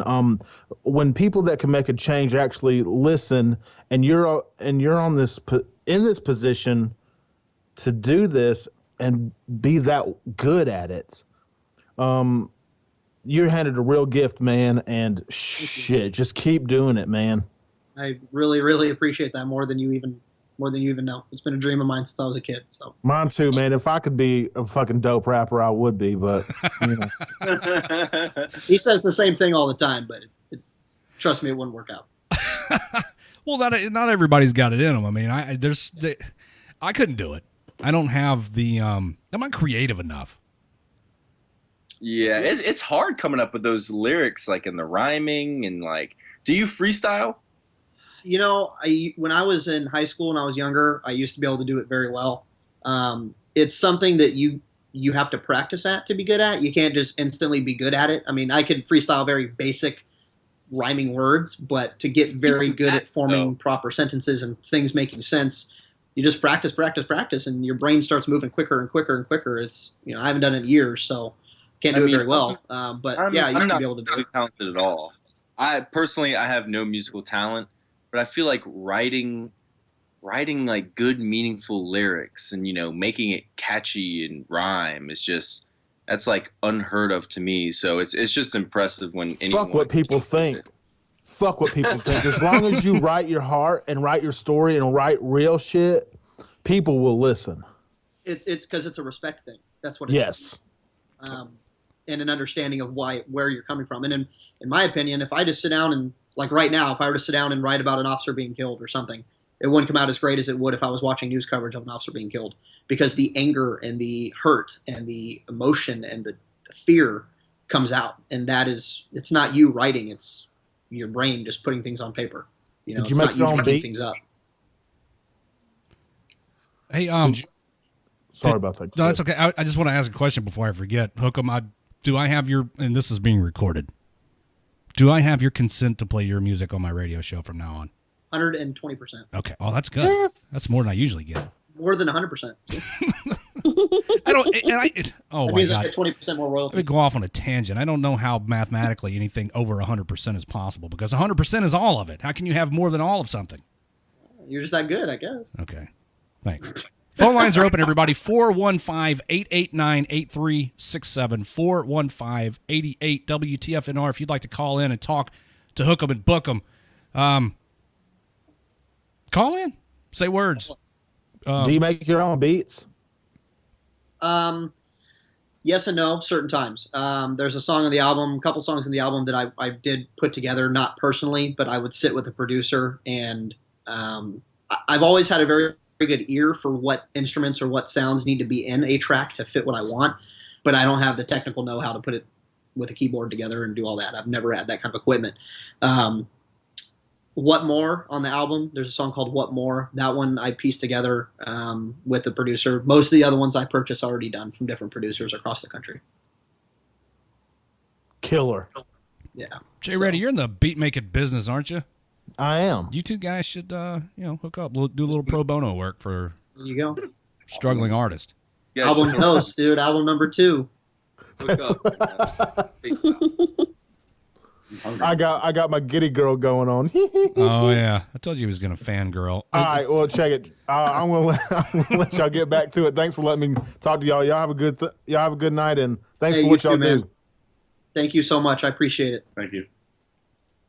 All right, Jay Reddy. Thank you, Jay Reddy, for your professional insight into the world of hip hop, which I know very little about.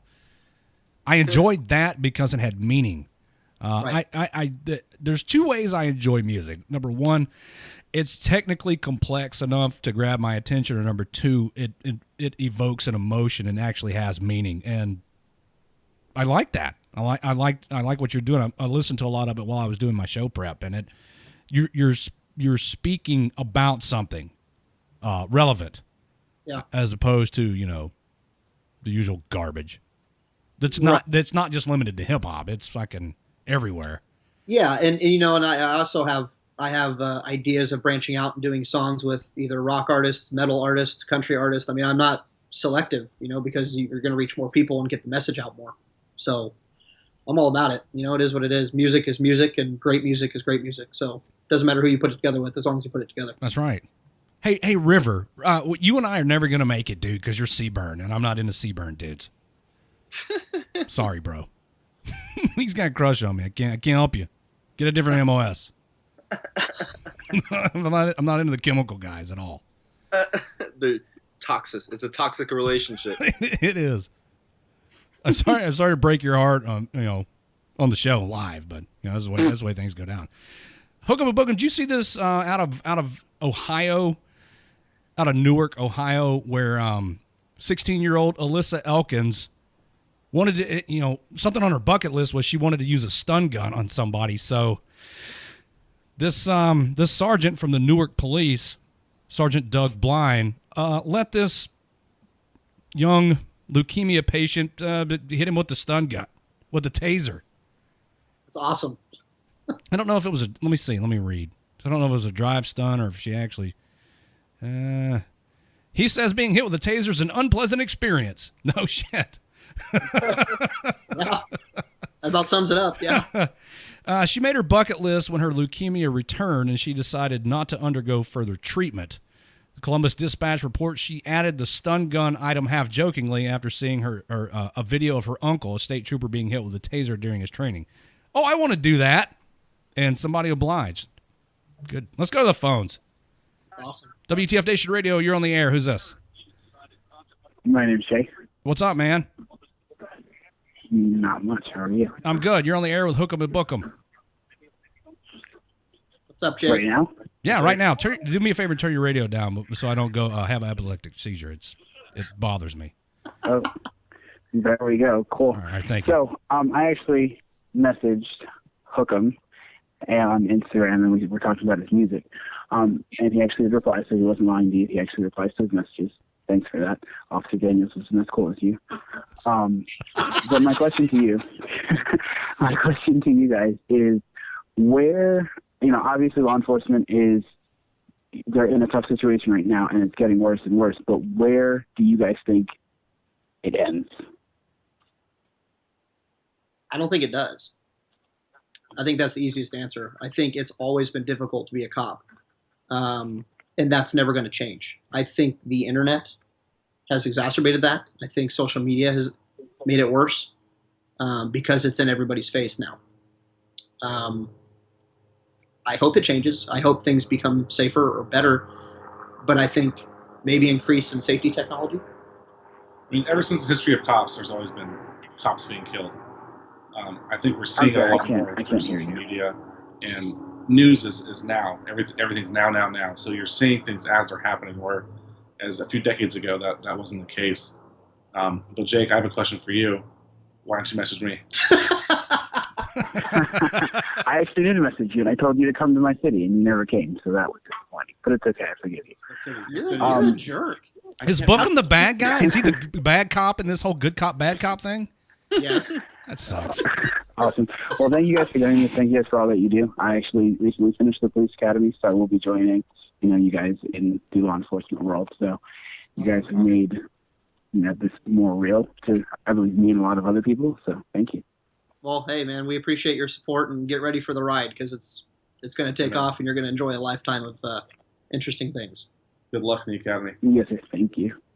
Thank you. Be safe out there, Jay. Yeah. See you later. All right, buddy. The young guy's he's off to a fun-filled career of law enforcement. That's true. I'm only being half sarcastic. I remember those days. You know, it's funny because that amazes me, for people to see what we're going through as cops across the nation and still wanting to join. Absolutely. Still wanting to get out there and make a difference and help change and those are the people's people lives. that should be joining. Yeah. Because if you're joining a cop just to carry a gun and be a jerk, you shouldn't be a cop. So you're joining to be a cop when things are the worst possible ever. It's amazing. Right on you. Stay on it and be out there for the community. Right on, man. Takes a lot of balls to be able to stand up and do that in this day and age. WTF Nation Radio, you're on the air. Who's this? Hello, it's Ray. What's going on? Is this Officer Daniels? What's up? Hey, somebody trolling you guys. Yeah, they do that a lot. They do that a lot. So I'm in the Army Reserves, actually in Army National Guard. Hey, what up? I haven't got deployed yet, and I'm like straight up 19. I signed up when I was 18. What would you recommend to get into law enforcement? How I would go by that? How old are you now? 19. Okay. Hey, military is the ticket and college is the ticket. If you do both, you're golden. Hey, caller. What's your MOS? 92 goal. What is that exactly? What is that? Collar specialist. Oh yeah, he's a CS. 92 Oh. golf. I should have known. Wait, what is that? He's some of my favorite dudes in the Army. He's a cook. Oh, nice. The guys with the worst fucking work schedule in the entire United States Army. Yeah. But I mean, yeah, military. Everybody, most people we work with have either gone through a 4-year degree in college or the military or both. And that's what agencies want to see. They want to see you guys out there getting that life experience that the military is giving you and the college is giving you. So, and also stay out of trouble. Can't forget that. Yeah. One advice that I always give people who ask me is start living your life today like you're already a cop. And by that, I mean hang out with the right people, make the right decisions, do the right things on the weekends. Like you have to keep a job as a cop, and you're going to be golden, because by the time you've been through the military and years of that and college, they're going to be like, oh, well, you didn't screw up since you were 19 or 18 or 17. So, yeah, come on board. Yeah. Sweet.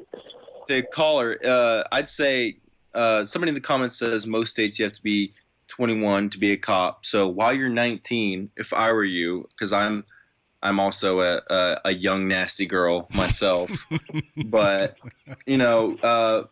I volunteer for any deployments that come up, like any. If you have any deployments come up that you could volunteer for, go for them. And if you're not already, go to school on your Montgomery GI Bill. Okay. Right now, I am going to college. Nice. And I volunteered to get deployed. It's just that my company is actually going to Cuba like soon. They just say, oh, we're only going a small amount, so it's 25 to 30 people. And imagine running a private. They'd be like, oh, private? Nah. Hey, man, I mean, dude, they got to eat. Do whatever. I mean, hey, bug your chain of command. Tell them that you really want to go. Score high on your PT test. Do whatever you got to do. At least, make an effort. Let it be known that you are more than willing to go on this, deployment. Okay. So this is not Mike the Cop, right? This fucking dude. No. It's past his bedtime right now. So he's Mike is definitely watching this, by the way. I know he is. I know. I've already been being blown up in text messages. Mike, shout me out on your Snapchat. That's right. Hey, this is my radio show, bro, not Mike's. Okay. By the way, I used my military resources to get Mike's number, and I started trolling him once. He got pissed. Uh-oh. Yeah. Yeah, I love him though. My number's 911. Take care, guys. Good job. All right, man. Thanks for Bye-bye. calling. You too. Bye-bye. Later. Good way to start out your law enforcement career. Well, the charge for harassing communications. Good job. Trolling my especially police officers. Yeah. Oh my God! Whoever that was that tried to call while that clown was on the phone line's open again. Call back. Here we go. Jesus Christ! WTF Nation Radio. You're on the air. Who is this? Hello? Hi. Can you hear me? Yeah, you're on the air. We can hear you. I got a question for Hooke'em and Book'em both. All right. What's up, man? I can barely hear you guys. What's going on, man? Yeah, turn your radio down in the background. That'll probably help. Okay. What? How does it feel to ride on the coattails of Officer Daniels? Oh, fuck, man. You know what? It feels good. Plot twist. This is Officer Daniels on the phone. I know. Maybe I it bet is. you it is. He's been known to do things like that before. Hey, you know what? We all support each other. We wouldn't be where we're at without all of us working together. So Right. Yeah. I'm down with it. Hey, I'll ride whoever's coattails I need to make a difference. So No. even you, Like Daniels. I told these guys on your music break, they keep mentioning me, and their drive and dedication for what they do is their own success. It has nothing to do with me. So I introduced just you to wanted Officer call and Daniels, congratulate everybody. them on. What's that? I said I'm introducing everyone to Officer Daniels, bro. That's right.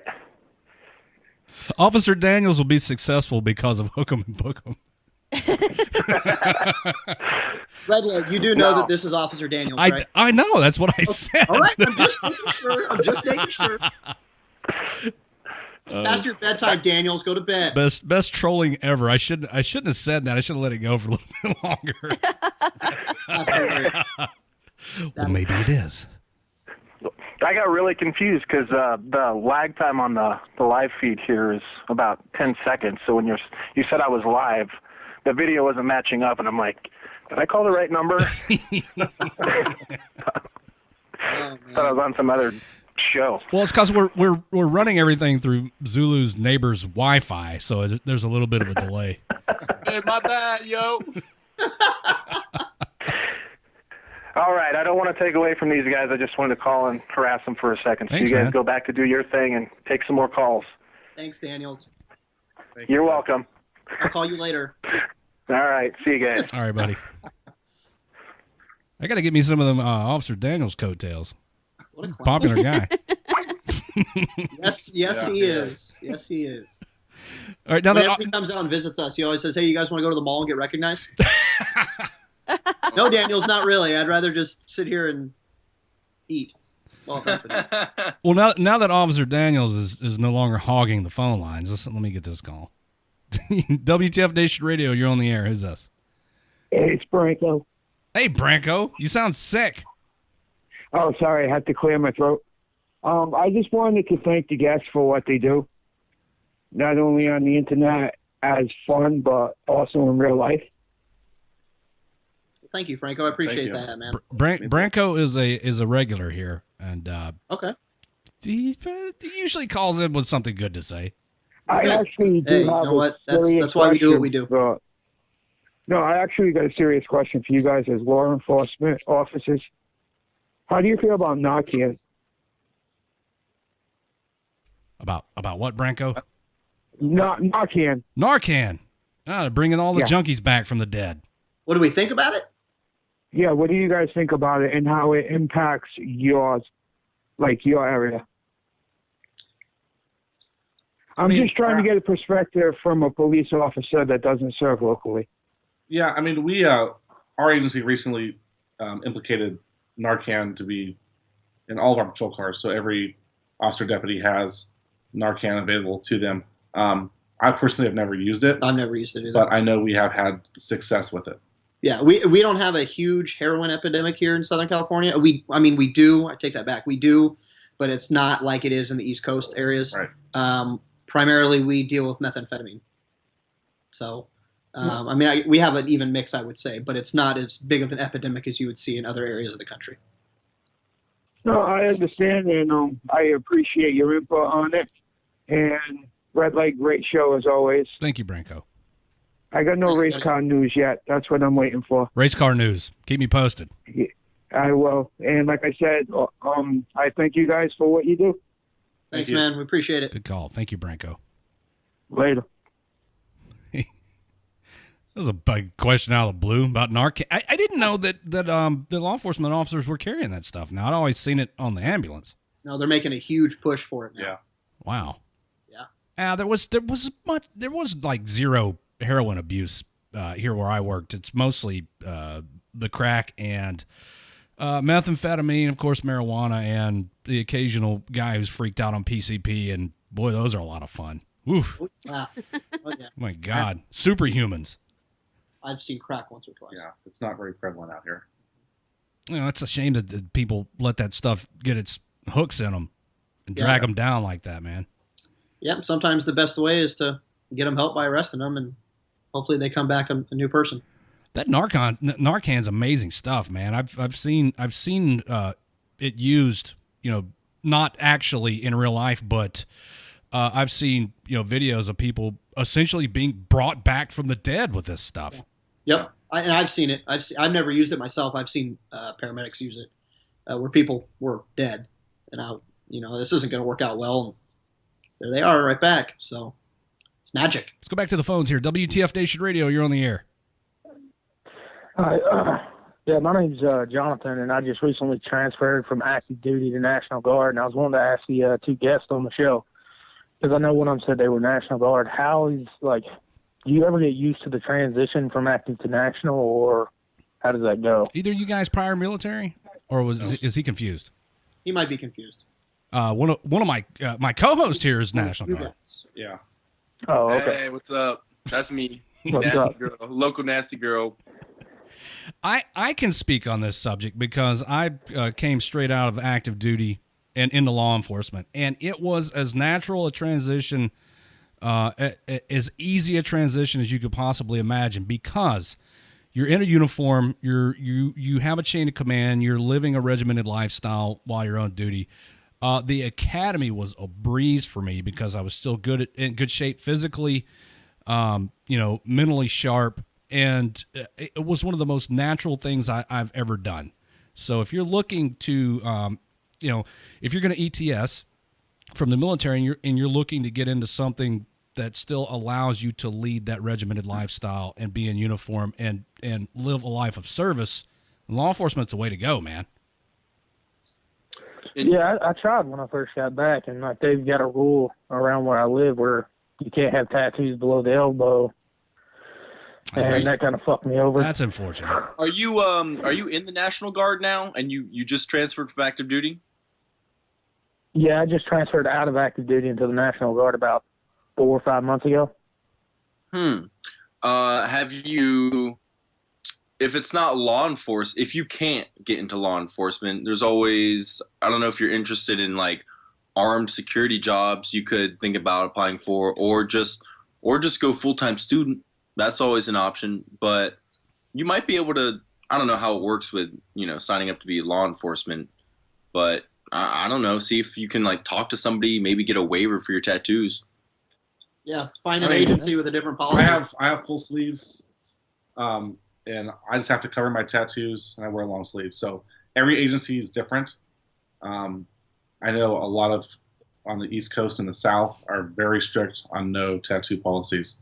I know out here on the West Coast it's a little more lenient, but you will find an agency that will allow tattoos. Some even allow you to show tattoos down to full sleeve. Yeah, I know believe it or we can't not, have any neck, face, or head, but in that we're okay. Believe it or not, there was no issue with this. I was allowed to wear short sleeves in the summer, just like everybody else on my shift. Yeah. You know? We're not that way. Some agencies are.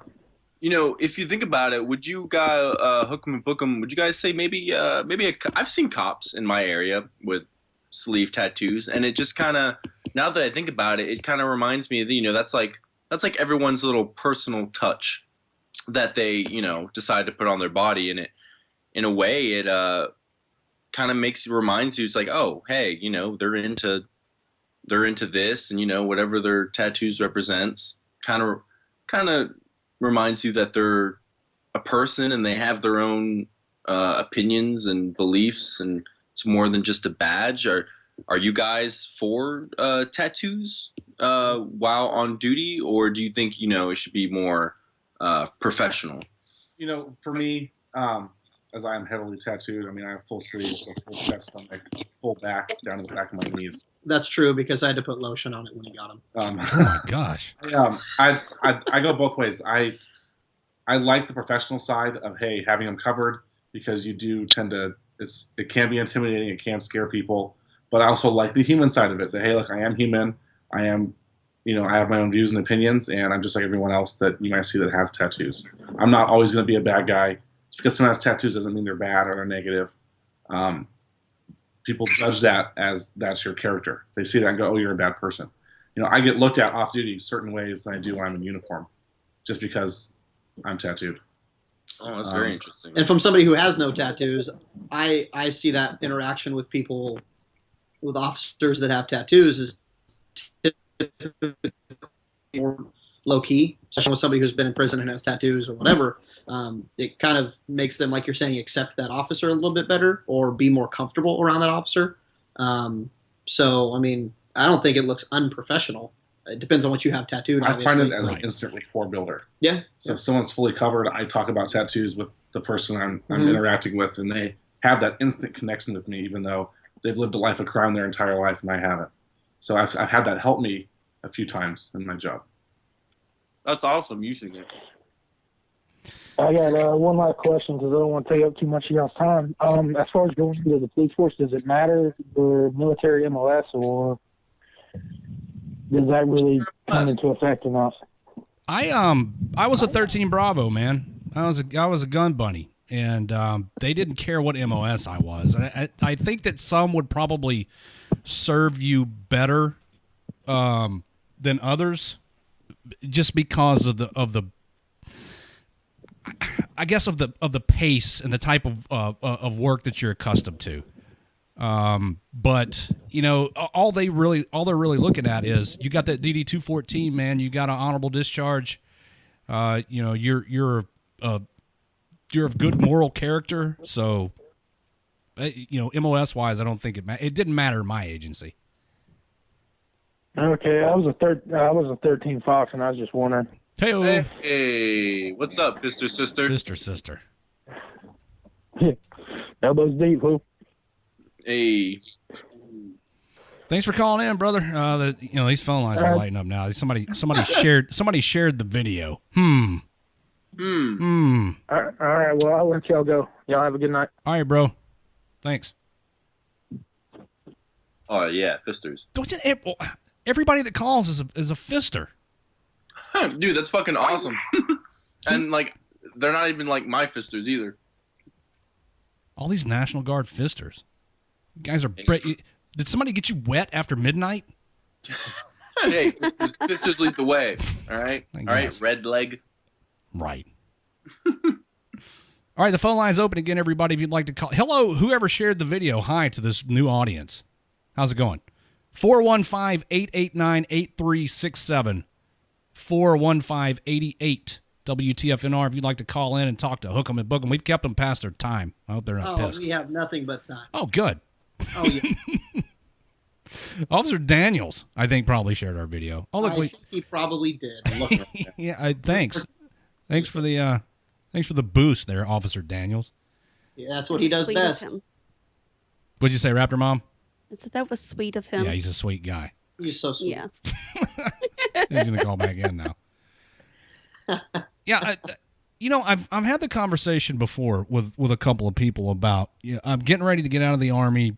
What should I do? And the circumstances under which people get out of the Army are usually I did for 6-8 years and I'm getting ready to ETS, or I retired from the Army. So if you're retired, probably law enforcement is not for you. But if you've done a stretch of 4, 6, 8 years or whatever, and you're looking to get out and start another career, law enforcement's a good one to look at. And everybody take a look at it. Maybe for you, maybe not. WTF Nation Radio, you're on the air. Who's us? My name's Stephanie. Oh, hi. Oh, it's a lady. I've been a long-time caller. Yeah, I've been a long-time caller, and you guys were talking about the tattoos and the workforce and everything in general. For the veterans out there, has anybody been told by even a possible job that their tattoos have to be covered up or removed because it's against their religion? What? Huh? Yeah. No. I applied for a job at a store, and I'm decked out with tattoos. I have a full sleeve. I have a full back piece and a leg piece. Yep. Oh, my goodness. I was told by, I don't know if I should say the name of the place. Yeah, go ahead. Because they're all Hobby Lobby. Oh, Hobby It Lobby. was for Hobby Lobby, a very Christian-based store. Really? I had high credentials for arts and crafts. I do a lot for Boys Club, Girls Club. Wait a minute. Hold on, stop. You have high credentials for arts and crafts? Did you just say that? Not high credentials, just customer service. Okay, all right, fine. Let Go me ahead. back that up. Okay. Yeah. I'm there in the interview room. I have a suit. They see my tattoo on my wrist. They tell me, well, you're going to have to cover it up and remove it, or we can't hire you because it's against our religion. And a person behind me was a veteran, because we were talking in the waiting room, and he just went wide-eyed because he's decked out. He's like, what? Yeah. It's I don't know. Well, I mean, they're a privately held company, and I guess if that's the policy they want to make, they can make that It's not policy. like we're it sounds lawyers ridiculous. or doctors. Listen, if you're, I don't care how many tattoos you have. Yeah. If you're a good doctor or a good lawyer, I mean, look at exactly. Look at Hooke'em over here. He's sleeved out. He's by all accounts a good cop. Doesn't matter. Well, It's like, I was in based the on everything Twilight I've read. Zone, like, are we in the 50s? He's all right. He's okay. That's bullshit. Yeah, I'm going to hell. Oh my God. Well, at least you'll look good doing Yeah, exactly. I'll sit there happy with my tattoos. But I was just shocked in a day and age we live in that even veterans are getting told all this. He was told that. It's becoming becoming more and more acceptable. Tattoos are, because I think people realize finally that it's not just friggin' convicts and sailors that have tattoos anymore. And unfortunately, there's some companies out there, regrettably, have that mindset for some reason still. Yeah. And it's bullshit. Because there's great cops out there. My cousin's a cop up in Massachusetts. He's a statey. And he's decked out. And he rocks them. And he's a good cop, too, isn't he? Yes, Yeah, a very well, good that's all cop. that And matters. That's I all that worry about the blue out there all the time because I hear horror stories, even from him. He tells me some, and my heart comes out of my chest, a few times. And you guys just stay safe out there, because if it wasn't for cops, I think a lot of people wouldn't be standing around. The criminals would have had their way. That's right. Mm-hmm. Well, and. Yeah. But thank you guys, and thank you for your service and everything too. Oh, right on. Good I call. appreciate Hey, it. send me pictures of your tattoos. Easy, Redleg. Oh, I will. I'm Redleg on I'll Facebook. Sexy out, right? I'm sexy out. Send them on over. I promise not to show them to anybody, except for Hooke'em. Sure. I'll take it as a compliment. All right, get out of here. Let me get these other calls. Thanks for calling in. Yeah, get the other guy. All right, bye. Bye. Freaking chick. Yeah. All right. Woohoo! There's always never a dull moment on WTF Nation Radio. I'm telling you. Jesus Christ. Welcome to all the new followers listening that Officer Daniels sent over. Welcome. We're glad you guys could come to see Deputy Hooke'em and Booke'em. Call in if you have any questions or just want to talk to him. Right. Usually at the top of the hour we take a break, but we're having so much fun that Let's just keep it going. Let's just keep it going. Let's do it live. Fuck it. Fuck it, we'll do it live. There's so many comments now in the Facebook live chat. I can't keep up with them. Hey, Allie, you can call in if you want to. I'm not reading She can't. She's at work. I'm not reading all this shit. She had time to type that. She can call in for a couple of minutes. She's on duty.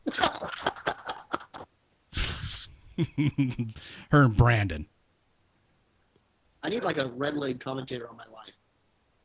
Like a voice in my head. It's him narrating things that happen in my world. I can do that.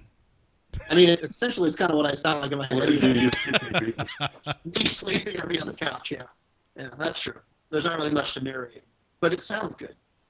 You know? Oh, my God. Hook him in his underwear. Hook him in his underwear. On the couch. Not doing a damn thing. Look at this guy. Jeremiah wants to know, do you guys ever get recognized? Yes. Yeah. Yeah, we do. At work, I've had it happen a few times at work. A lot more frequently, actually. Yeah, I've been recognized maybe a handful of times. We were eating at Wings and Things the other day, and there was 2 separate people in the restaurant that recognized us. So that was interesting. Yeah. So usually it's him they recognize because he stands out more, and then they see me and they're like, "Oh, tall, small. Okay, that's them, I guess." It's always awkward because you see someone that's staring at you, and you're not sure if they know you from social media or you've arrested them. That adds a whole new dynamic. Yes. Yeah. WTF Nation Radio, you're on the air. Who's this? Hi, this is Jacob. I live in Tulsa, Oklahoma, and I'd just like to quickly thank Officer Daniels for bringing me to the stream. It was pretty cool watching you guys. So, I just have a quick question. It's in regards to tattoos again. We've been talking about tattoos a lot. I heard someone say that the tattoo has to be like a quarter away from your hand. If it's like right along your wrist, I guess you could say toward like the very bottom end of your hand that you can't be in law enforcement. That's as far as I know. I wasn't sure when the sleeve has to end. Well, I think that's probably going to vary from agency to agency. There's no like nationwide standard. Okay, yeah, I wasn't quite sure. Yeah, there's just a lot of, people saying different things, and I was confused. I'm an explorer in 2 police departments, and I have been really interested in law enforcement for going on 5 years now, so it's something I definitely hope to get into soon. Yeah, policies are different all over the country, my man. I mean, even in one county or one state, things are going to vary drastically. Like for us, we can't show any more than 25% of an exposed limb. A neighboring agency of ours, you can show as many as you want. So it all depends agency to agency. As long as they're not in extremely poor taste. I mean, no Charlie Manson swastikas on the forehead and shit like that. Yes. Yeah, that probably wouldn't go over well. You wouldn't make it past the initial interview. Right. Yeah. Yeah, man. Are you looking to get into a law enforcement career? What's holding you up? I'm currently just not old enough. I am turning 18 later this year. Cool. Right on. Well, good luck, man. Yep. I just, sticking to the Explore program and learning a ton. I've been doing one post for going on 3 years now. So I was an explorer myself, so that is an open door, man. You do the Explorer program, you prove yourself, you dedicate your time, and hopefully that agency or nearby agency is going to back you up and pick you up when you're old enough. Yeah. Learned a lot. The Explore program really helps you out in any field that you want to get into. Definitely. Good stuff. Best of luck to you, man. Yeah. Thanks for calling in. Yeah, thank you very much. Yeah, thank you all for answering the call. All right, brother. Stay safe out there. Good advice. Have a good night. Man. The phones are going nuts. That's what we do, baby. You guys That's are what we popular. WTF Nation Radio, you're on the air. Hi, my name is Chris, and I have a question for Hooke'em and Hooke'em. Oh, look at that. Chris? Hey, the question I have, what has your community done to show support for you guys? Well, we live in a very large, populated community. Recently, there was a San Diego police officer that was killed in the line of duty, and we were lucky enough to be in that procession. And the entire freeway was lined with people, crying, waving flags, saluting us. I mean, stuff you see typically across the country, but it lets you know that they're there. And to me, that was really good. But the communities, I mean, they host what, pancake breakfasts and every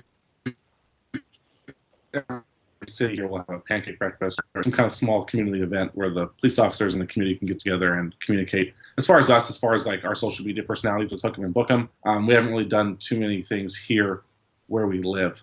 Most of our stuff is done through Humanizing the Badge when we travel and through Project Human. That's cool. And I live in a very small community here in California too. And our community, you drive around, you'll see protesters, support the law enforcement. You'll see signs, around gas stations, around stores saying support law enforcement. So I'm glad I live in a community that looks at you guys as heroes, just like I do. Well, yeah, absolutely. I mean, as far as like signage and stuff like you're talking about, we don't see too much of that. Probably because we're just a much bigger populated area. But I mean, I've seen some communities that paint the road lines. They paint them with blue up over the line, and any ounce of it, man, is just the support is great. Any ounce. I know these cops that are messaging us and talking to us, they really, really need it right now. They really need to not be second guessed and critiqued, and they just need to feel supported because we're going to do our job whether you like us or you don't. And it's easier to do it when you do. So we appreciate your support, man. Yeah, and I live in the city that has seen a little bit of, bad cops, but the people go around and say, those bad cops get dealt with. They get fired or go to jail for whatever they did. So they want to teach the community, especially like me, that we do have good working officers here, and they do nothing but put their lives on the line every day just to make sure we're safe. Right. You're absolutely right. And as far as 99% of, if there's a bad cop, we're not going to let him be there anymore. Right. So, all right, guys. We appreciate it. Thank you. I appreciate for asking questions. Hey, man, thanks for calling in, dude. I appreciate you guys answering and everything. Yeah, absolutely, man. Thank you for the support, bro. All right. Have a good night. You too, brother. Good night. See you. You get this other call. Hey, his phones. You guys are working me to death. WTF Nation Radio, you're on the air. Hi, my name is Emma. Hi, Emma. I am just graduating with my law enforcement degree, and I come from a small town of Anderson, Missouri. And I've always been told, well, women can't work in law enforcement, especially here. I know that there some are, but what do you guys think is the biggest roadblock to women working in law enforcement, their biggest challenge? I think that's kind of a complex thing. There shouldn't be any roadblocks. That's the best answer. I've worked with female cops that are the best female cops I've worked with. I think it all comes down to your motivation behind why you're doing what you're doing. And I had people tell me I couldn't be a cop because I was small. I mean, now I'm 5'6", not huge, but I'm also not super small.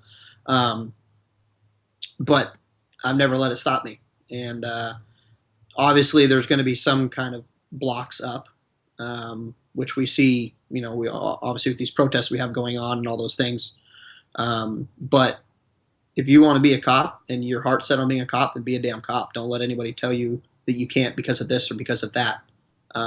Tattoos, being a woman, being a minority, not being a citizen yet, or whatever the case may be. You do your thing, man. We need everybody out there we can that's going to help us. So. I had a female partner in my first station who was 5'3" and 90 pounds. Yeah. And I wouldn't mess with her. She was the best cop I ever knew. 5'3" and 90 pounds. Oof. Yes. Yeah, I'm pretty close to that. The town that I live in, I think the biggest that we see is just that, well, it's kind of, just not something common here. And I think a lot of people think, oh, well, if I move out, then I'll have a better chance if I move to a bigger city. And it makes me sad because there are so many, kids here, and especially girls, that look up and say, well, if they can't do it, then I'll never be able to do it.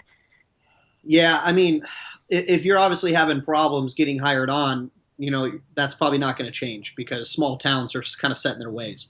It might be better to branch out and then return later if that's something you want to do. But you go to any big city, here's the thing. Like I was saying earlier with cops and being in the community, if we don't make ourselves a melting pot within our law enforcement agency, there's no way the community is going to accept what we do. That's right. And if we have people who speak all kinds of races, religions, ethnic backgrounds, genders, gender orientations, we're not going to be able to we cannot be that way anymore. That is old school, and it can't happen. So there are several women who have pioneered great things in law enforcement across this country. And if they're going to stop you, don't let it stop you. Move on. Go somewhere else because at the end of the day, they're losing out. I feel like a law enforcement agency should be a representation of the community it serves, a cross-section of the community it serves.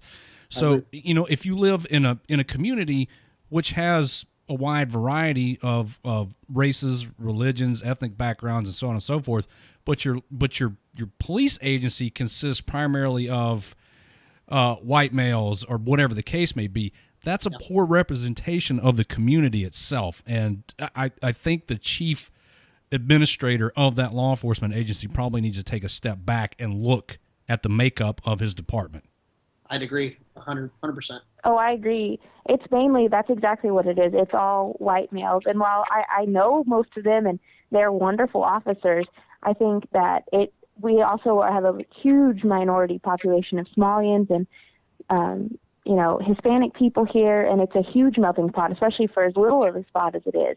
And a lot of people here think that, oh, well, they're all white. And, I mean, it's that way. We won't call the police because, they don't understand and they're scared. And I completely understand that. Yep. Yeah. It's very unfortunate that people are afraid to call the police for whatever reason. And I have several theories that are probably all at least somewhat correct about why people are scared to call the cops. Yeah. It's cultural. Depends on where you're at. I think a lot of them are worried that, well, I'm not a legal citizen here and I'll be in trouble, which, may be the case or may not. I am not, and so I don't know what that's like. But I pray that the area that we live in isn't like that, but I know that that's not always true. Yeah, I mean, I can speak for where we are at in the country, being close to Mexico. That is the last thing on our mind is if somebody's a citizen. If you need help, we're not going to not help you because we are going to deport you. That's not our job. So we let Border Patrol handle that. That's their thing. So, just keep on the motivation. It sounds like you're on the right track. It sounds like your heart's in the right spot, and we need more cops like you, especially women. So right. Apply anywhere and everywhere, and go with the first agency that hires you. You can always do your time and move anywhere else after that. Right. That's the plan. I graduate this summer, so 6 years I've been working at school. So get that foot in the door, and if it don't work out right now, see if you can get on somewhere as a reserve as well. Yep, that's the plan. Thank you, guys. Thank you for what you do. You're welcome. Thank you. Best of luck to you. Thanks, you owe me a code. Yeah, you guys are on it. Hey, man. Finish each other's sentences like twins. Yeah. Well, I'm getting a lot of questions and comments and things in the Facebook Live chat here, and a recurring question is, tell us more about humanizing the badge. Sweet. Because we have a new group of viewers and listeners here, so they want to know more about that project. Cool. Take it. So humanizing the badge is basically a melting pot of cops from all over the country. It was founded by a wife of a police officer and Mike the cop. And what we're doing now is our main focus is Project Human. And what that is we're going and we're putting ourselves into communities. We're doing outreach programs. We're talking to cops. We're talking to people that wouldn't likely talk to police officers. And we're hearing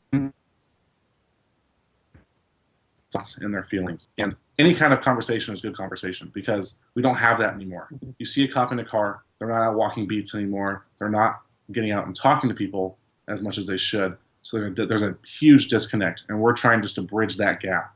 Right. To make that gap to where, look, there's cops from Texas, California, Detroit, Colorado, all over the country, and we sit down and talk to people and say, hey, look, What are your feelings? What are your thoughts? And we take that information and then we go and talk to local law enforcement agencies in that area and say, hey, look, here's what your community feels and here's what they're thinking. So we're kind of a middleman, but we're also there to help just interact and engage with people and just bridge that gap. Right. And the other facet of that is they do a lot of they offer a lot of confidential psychological services through their Facebook page and their website. They have multiple trained professionals who deal with PTSD and deal with suicidal, all kinds of things. That's pretty confidential. And I mean, officers, regular civilians, those people are, reaching out to them all the time to get the help that they need. I think it's important to highlight that, we're mixed with cops, we're mixed with wives of cops, we're mixed with sons of cops, regular people who just support cops, chaplains, all kinds of people, because we care about the community and we care about law enforcement's perception, the community's perception of law enforcement. And when we went to St. Louis with Humanizing the Badge, one day we're meeting with people who were on the lines protesting in Ferguson, Missouri. The next day we were at Ferguson PD, and being able to hear both sides and mix with those people, it helps us to be on the same page. And that's what the country needs, is for cops and its citizens to be on the same page. Here's a question. Can anyone join Humanizing the Badge? That is the question verbatim. Yeah. I mean, they're always looking for people to help them in certain aspects, whether that be representatives in certain areas. If they want to go to a city, they might need people who have contacts within law enforcement agencies or the community or churches or schools. But the best way is to message their Facebook page, ask them how they can help, where they need help, and everything. But ultimately, it's just the support of their organization and in turn what we do, as well as Mike, Officer Daniels, all those guys. So humanizingthebadge.com, or check out their Facebook page. Just type in Humanizing the Badge and it should come up. And while you're checking out Facebook pages, go over and give Hooke'em and Booke'em a like. Yes, Deputy Hooke'em and Deputy Booke'em on Facebook. Deputy Hooke'em. And while you're out liking Facebook pages, give WTF Nation Radio a like. Look, shameless plug. We're on 7 days a week. All of our shows, except for Tuesday, start at 8 o'clock p.m. Eastern. We also have a lunchtime show Monday, Wednesday, and Friday. WTFNationRadio.com is the place to find out more. Shameless plug. You guys not on Instagram or what? We're not on Zulu's. Are we on Instagram? I don't know. We are on Instagram. U.S. Army. What the fuck, Nation? There's multiple pages. We're working on Snapchat. We're getting there. We're working on it. He says. There you go. Good. Let's go back to the phones. The phones are going nuts. WTF Nation Radio. You're on the air. Who's this? It's John. How you doing? What's up, man? Hey, wanted to ask the police officer there something. Go for it. Kind of a serious question.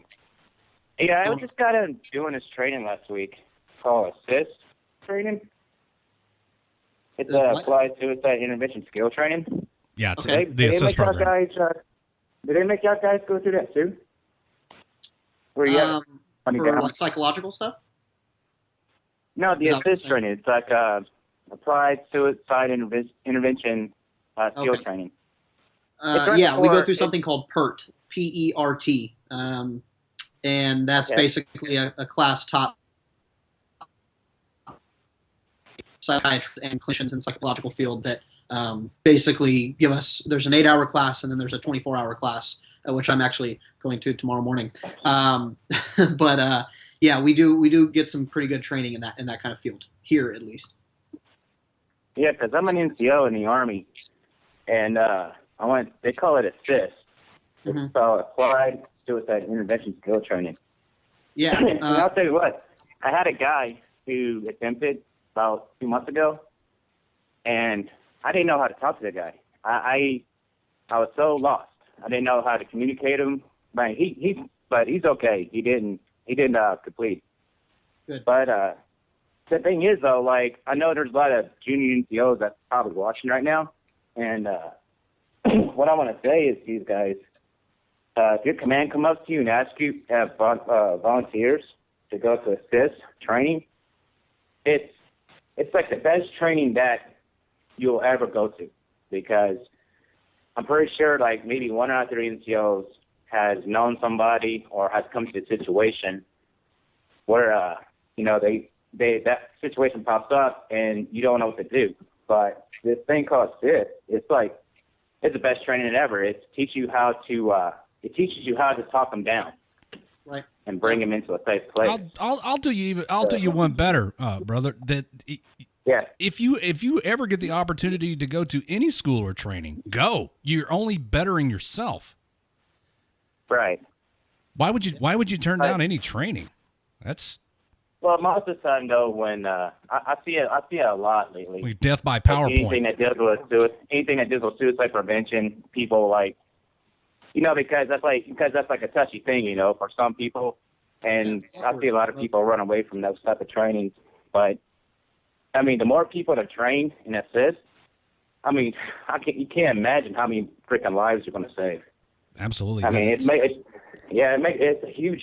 I mean, I'm sorry, I've got a little broken up right now, but one of the soldiers, he tried, and I feel like shit. I didn't know how to talk to him. I feel like I'm an NCO, I'm his leader, and I didn't know how to talk to the guy. And, that was heart-wrenching right there. So, yeah, man, I just wanted to pass out the word. That's all. Absolutely. That's good. That's good knowledge to be dropping on everybody. It's something that you can put in your hip pocket and use later, because eventually, if you stay in long enough, or if you're involved in a public safety career, it's gonna come up, and you need to be prepared for it. And that you had the insight to recognize that and go to the training speaks volumes for your character and what type of person you are. You could have just blown it off. You could have just said, "Well, I got lucky this time. The guy didn't go through with it." That's a bit wrong attitude. I'm not that type of guy. I mean, the only thing I did was kept him on the phone long enough. Yeah. Huh? There are resources available. Yeah. I mean, I'm not that type of guy, but thank God I kept him on the phone long enough for the police department to get there. So that's the only thing I was trying to do. Well, good job, man. We appreciate that, because we can't do our job without the help of people like you. That's right. Good job. Yeah, man. I just wanted. It's good training. Just want to let everybody know about it. All right, guys. You have a good night. You do the same, brother. Thanks. There's a question from a guy named Mike. I think it said the cop after it. What kind of air freshener do you guys use? Mine's not cutting it.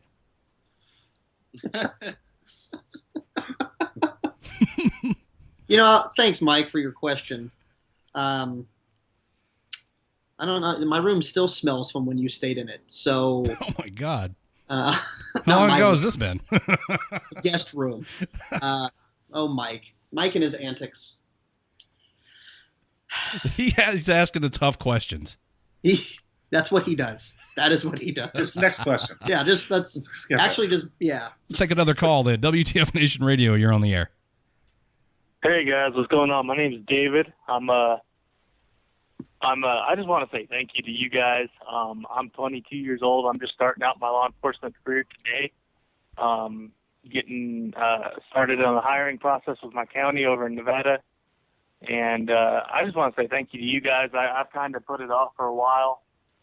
And I had a bad accident. I was on a ride-along as a cadet and rolled up on an accident where it was a multi-fatality accident and involving children, and it kind of made me, question whether or not this was something I wanted to do. But just watching your guys' work through Humanize the Badge, both you, Hooke'em and Booke'em, Daniels, Mike, all you guys, just want to say thank you to you guys publicly. The impact you guys have had on my life has been insane, and I'm just thankful for you guys to, be out and open with everything you guys do and just be so real with the public. It really does make a difference. And I just hope that one day I can do the good work that you guys are doing as well in my community. So just want to say thank you to you guys. Thanks, David. And it means a lot. Just what you said about the accidents kind of hits on with me, because I do accident investigation. So I've seen a lot of bad things in my time. If you ever need help, get it, because those things are hard to process. I've dealt with that. Seeing those things is not a normal thing to do. So get help if you need it, but good luck in your hiring process. Good luck in the academy. We appreciate your support more than you know, and I'm glad we can have an effect on you. Sounds like you're already almost there, bro. So just, you have the right mindset. You have the motivation. It goes back to what we were saying earlier about we need all the good cops we can get. And if people are trying to join right now, more power to you. We started this trying to affect people, and if we affected one person, we did our job. And hopefully we've affected more than one, but if you're the one person we've affected, we appreciate that, and we're definitely your biggest supporter. Thank you guys so much. It really does mean the world to me. And there's a bunch of guys here that support you guys, and we just love the work that you guys do. You guys are seriously an inspiration for us up here, so thank you. Thanks, buddy. Thank you, man. I appreciate that. Good call. Well, thanks, guys. I'll let you guys get going. I know there's a lot of callers, but just wanted to say thank you guys and hope you're doing well over there. Thanks, buddy. Right on, man. Thank you for calling in. Yeah, you got it. Take care, guys. All right, buddy. You know that you're right, Bookham, in that if you need to talk to somebody, go talk to them. That's a problem in the military. There's a stigma that if you reach out for help somehow that you're weak and you're unable to take care of yourself, and that stigma is costing people their lives. It's a problem in law enforcement too. Oh yeah, absolutely. Yeah. So, you recognize, if you have the insight to recognize that, I'm feeling some things that, I probably shouldn't be feeling, go talk to somebody. There's no shame in it. And it's something that we constantly preach here to the military. Even if it's just as simple as, if it's as simple as talking to your spouse or a friend, a roommate. I mean, he's had some calls that he's talked to me about, and I've had calls I've talked to him about, and not so much in the sense of, oh, this is really bothering me, but you just talk about it. Hey, this is what happened. And sometimes just telling somebody is enough to help you out, because it's not normal what the military and law enforcement and firemen and EMTs and doctors and nurses, what they see is not normal. Right. It's TV. People watch it on TV and they think, oh, well, I could do that. Well, it's a lot different when you see that on TV than when you do it in real life. Right. So, just make sure there's people to listen to you. Because on TV, the episode's over and that's the end of it. You don't see the guy going home. And it's Hollywood. It's fake. Right. You don't see the guy going home after his shift. It's something that when I was a cop, I worked primarily the midnight shift. So, I'm coming home from work 7 o'clock in the morning as my family's getting ready to get up and go about their day. And I had a problem with being able to talk to my now ex-wife about the stuff that I encountered at work, because I was of the opinion that, well, she's not going to get it because she wasn't out there. She doesn't know what I go through. And it ended up coming to a head, ruined my marriage. Yep. So, just talk about it to somebody. It doesn't have to be your spouse. Spouses are usually fairly understanding. Not in every case. Yeah. Do I sound bitter? No. No, you're spot on about it. And it just always amazes me when people. I remember when I was starting to be a cop and I was looking up to officers and deputies and just dreaming about being a cop, and I don't know about you, but it's phenomenal to me to hear people say that I am an inspiration for them being a cop. That's you can't put words to that. It's just absolutely unreal. So, Bookh'em and Hooke'em kidnapped me, held me in their basement, and ate ice cream and watched Chips reruns. It was terrifying. Name that commenter. Did he get out? Did he? He must have gotten on the Wi-Fi. I'm going to say that's probably Mike. Mike the cop strikes again. This dude. Yeah, I was thinking about swearing one with that video we did, but then. Oh, that's true. Yeah. Raptor Mom, get a hold of Mike the cop. I got a lot of questions to ask him. We'll get him on the show. Jesus Christ. He is a jokester. This guy's want to peek inside this guy's head. Well, I reached out to him a little bit ago, but I could reach out again. Hey, Mike, cop, call me. Oh, yeah. Hey, call Raptor Mom. Hey. Call me. And send dick pics. I'm just kidding. Tell Raptor Mom. Send Raptor Mom all the dick pics. Yes. Yeah. Phone lines are still open, guys, for another, let's give it about 10 more minutes. Here we go. WTF Nation Radio, you're on the air.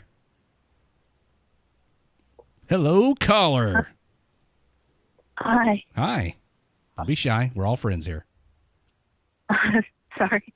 I was calling to talk to Zulu. Oh, was that a fact? Hi, who's this? Sorry, I'm listening, and talking, and it's really confusing me. I was just gonna say that I don't know, just so you can tease him about it a little. I knew Zulu off Vine, and Look at Zulu's Vine famous. Hey. Yeah, he was Vine famous.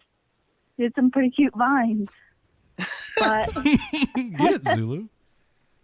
Hooke'em and Booke'em are not amused. Thank you. Hey, they were. I was gonna say this earlier, but I swear I might have seen them on Vine. I used to do the. I used to be kind of the military. the vape god.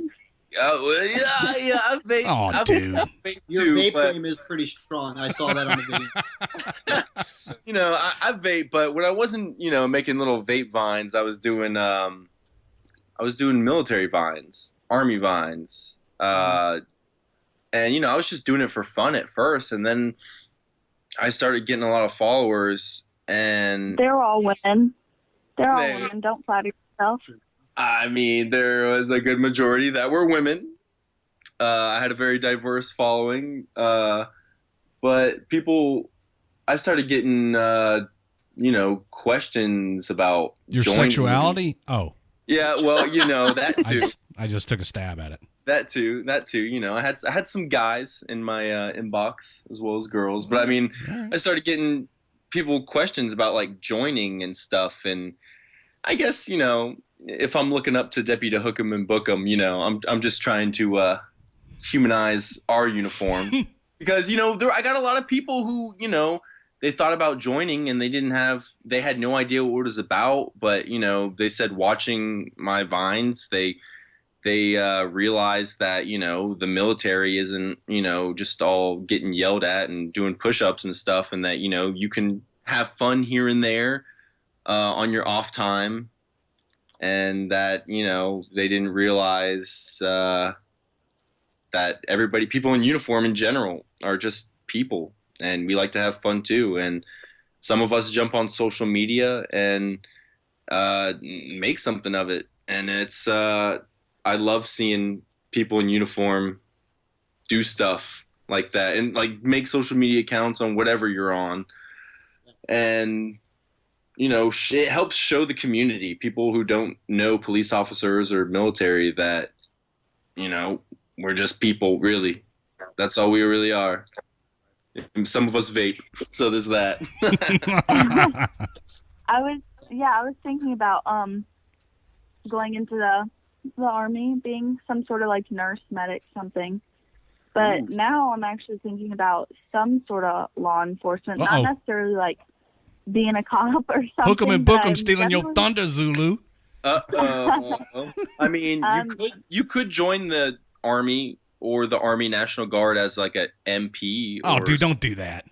I mean, I'm just saying, and then easy to transition over to civilian law enforcement.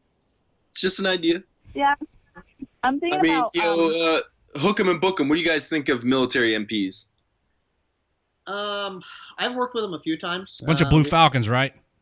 Well, I was never in the military, so I don't know about that on that level. Okay. But they've always been cool with me. I think it's because they look up to me. Maybe. We'll call me down, but they do look down, well, but look up right. To, yeah, Figuratively speaking. Got it. Oh my God. Don't be an MP. Don't do that. Just be a cop. Well, I'm thinking It's just about, an idea. Behavioral analysis or some sort of psychiatry. Just seeing what's out there. Not really sure. Well, I mean, whatever you do in the military will help you if you decide to pursue a career in law enforcement. Right on. Follow thank your you dreams. Whatever they are. Thank you. Thank you for answering. Oh, you're welcome. And thanks for calling. Make sure you now that you found me on here, make sure you follow WTF Nation Radio and go ahead and give Officer or Deputy, excuse me. Been sipping on the 40 too much. Deputy, hook 'em and book 'em. Give him a like and a follow. Oh, Jesus. All right, I will. Thank you for calling in. Good luck. Best All of right, luck to y'all. you. Good night. You too. Thank you. Bye-bye. Look at Zulu. Well, you're internet famous, dude. I had no idea. I'm sitting on a little stockpile of videos I've been meaning to show you. I thought you were getting ready to say you're sitting on a stockpile of chicks, and I'm like, all right, so where are they? I mean, there's one. I got one. All right, one. Oh, gosh. Fine. Oh, my God.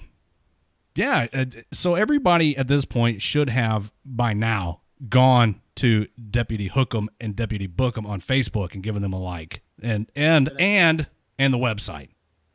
Yes. Humanizing If the you badge. like the music that you heard, check it out on iTunes, Amazon, Spotify, Google Play. It's everywhere. Well, settle down, Mike the Cop. I'm trying to answer these. I don't know which. Oh my God.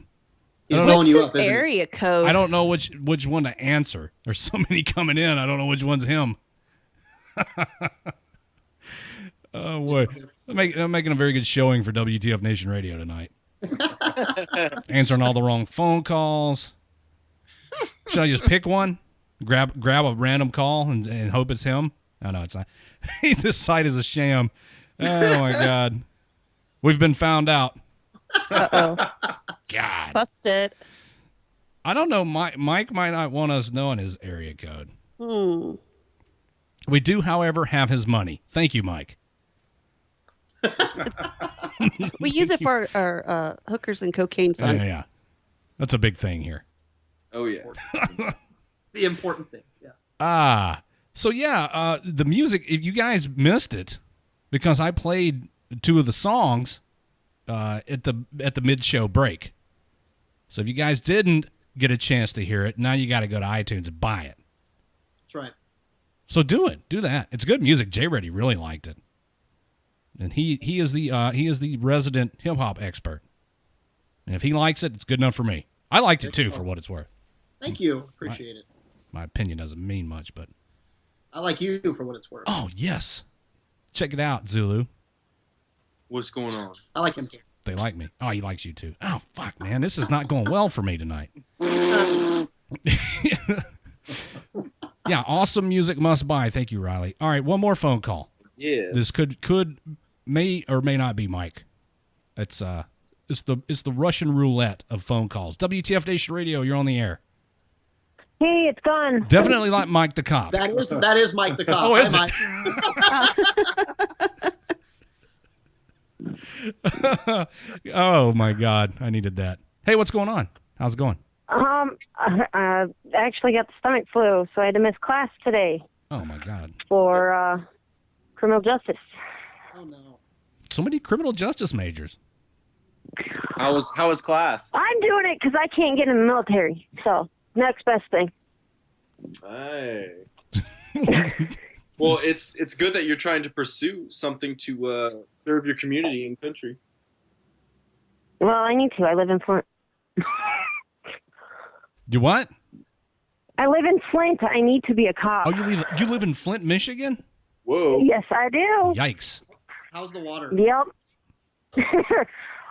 Let's say if you try to bathe in it, your skin crawls off your face. Jeez. Yeah, did you drink water? Is that why you have the stomach flu? No. Montezuma's revenge. I ate Flint's something revenge. bad this morning, and plus my kids have it. No. We'll feel better. So mom gets the last bit of it. So you are pursuing a degree in criminal justice, and you're going to take that degree and apply it to a career in law enforcement. I'm actually already signed up for the academy. Sweet. Awesome. Right on. I Start running, do your go to push-ups. I go to the academy. Yeah, you guys won't see me on when I'm in the academy, but I go to the academy winter of next year. Winter in Michigan. Congratulations. Yeah. Well, we have some white shit falling from the sky.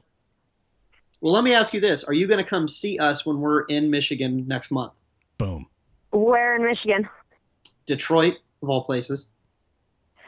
I don't know if my car will make it. Oh boy. I wouldn't go to Detroit either. Any excuse not to go to Detroit, right? Right. No, actually, the gunmobile just got fixed this weekend. The what? My license plate says Gun Love. Oh, I know who You this guys is. haven't noticed that? I know who this is. Never mind. I just didn't put two and two together. Now I know who this is. Oh, you managed to get through. Good for you. I freaking messaged you guys on Skype, and then my freaking internet went down. Oh boy. Fire up the. I'm not. Never mind. I'll save that for off I know the what air. you. Yeah. I know what you wanted. No, I'm not allowed to do that no more. I'll save that for off the air. No, I actually had a question for the officers. What's up? I have a paper that is due in a couple weeks that I have to interview an officer. Let me see if I can pull it up.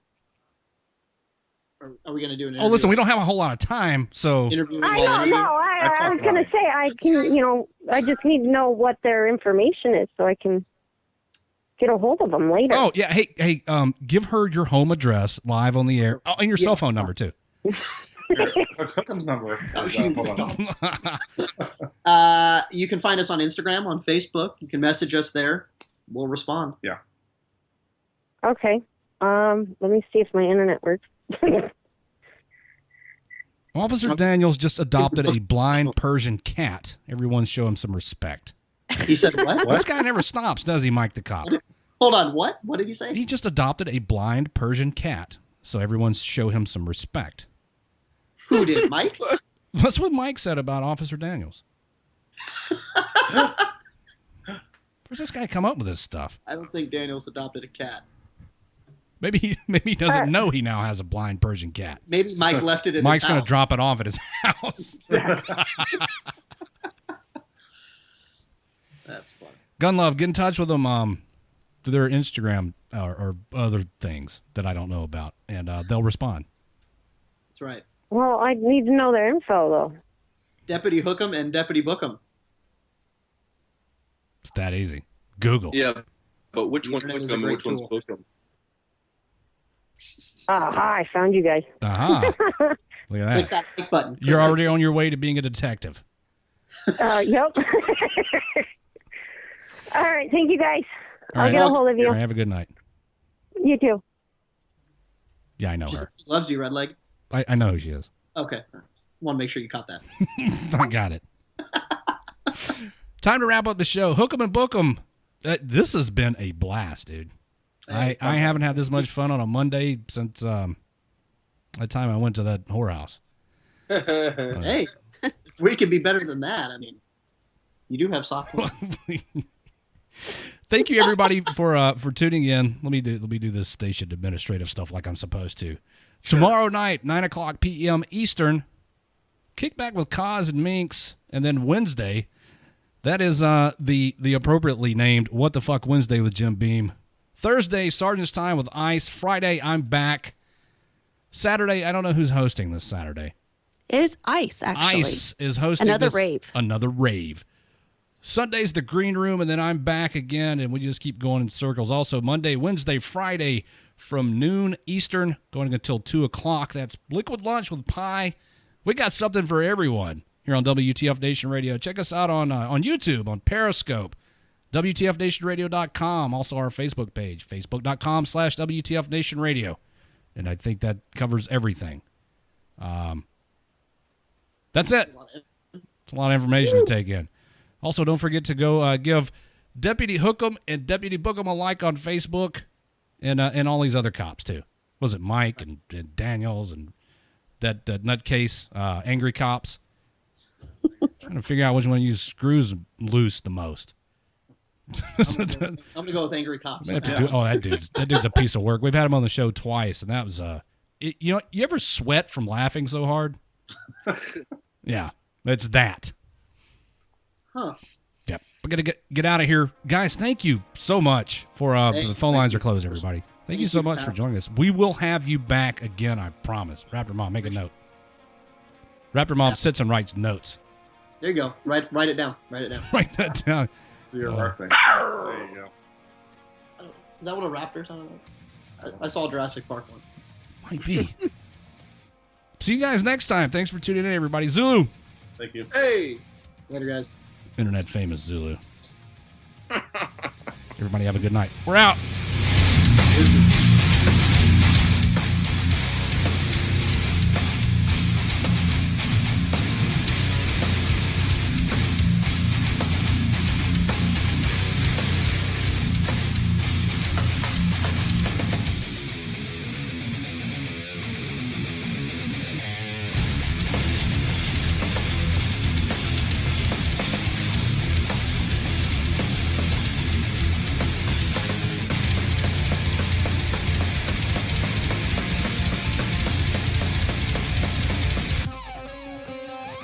Bye, Felicia.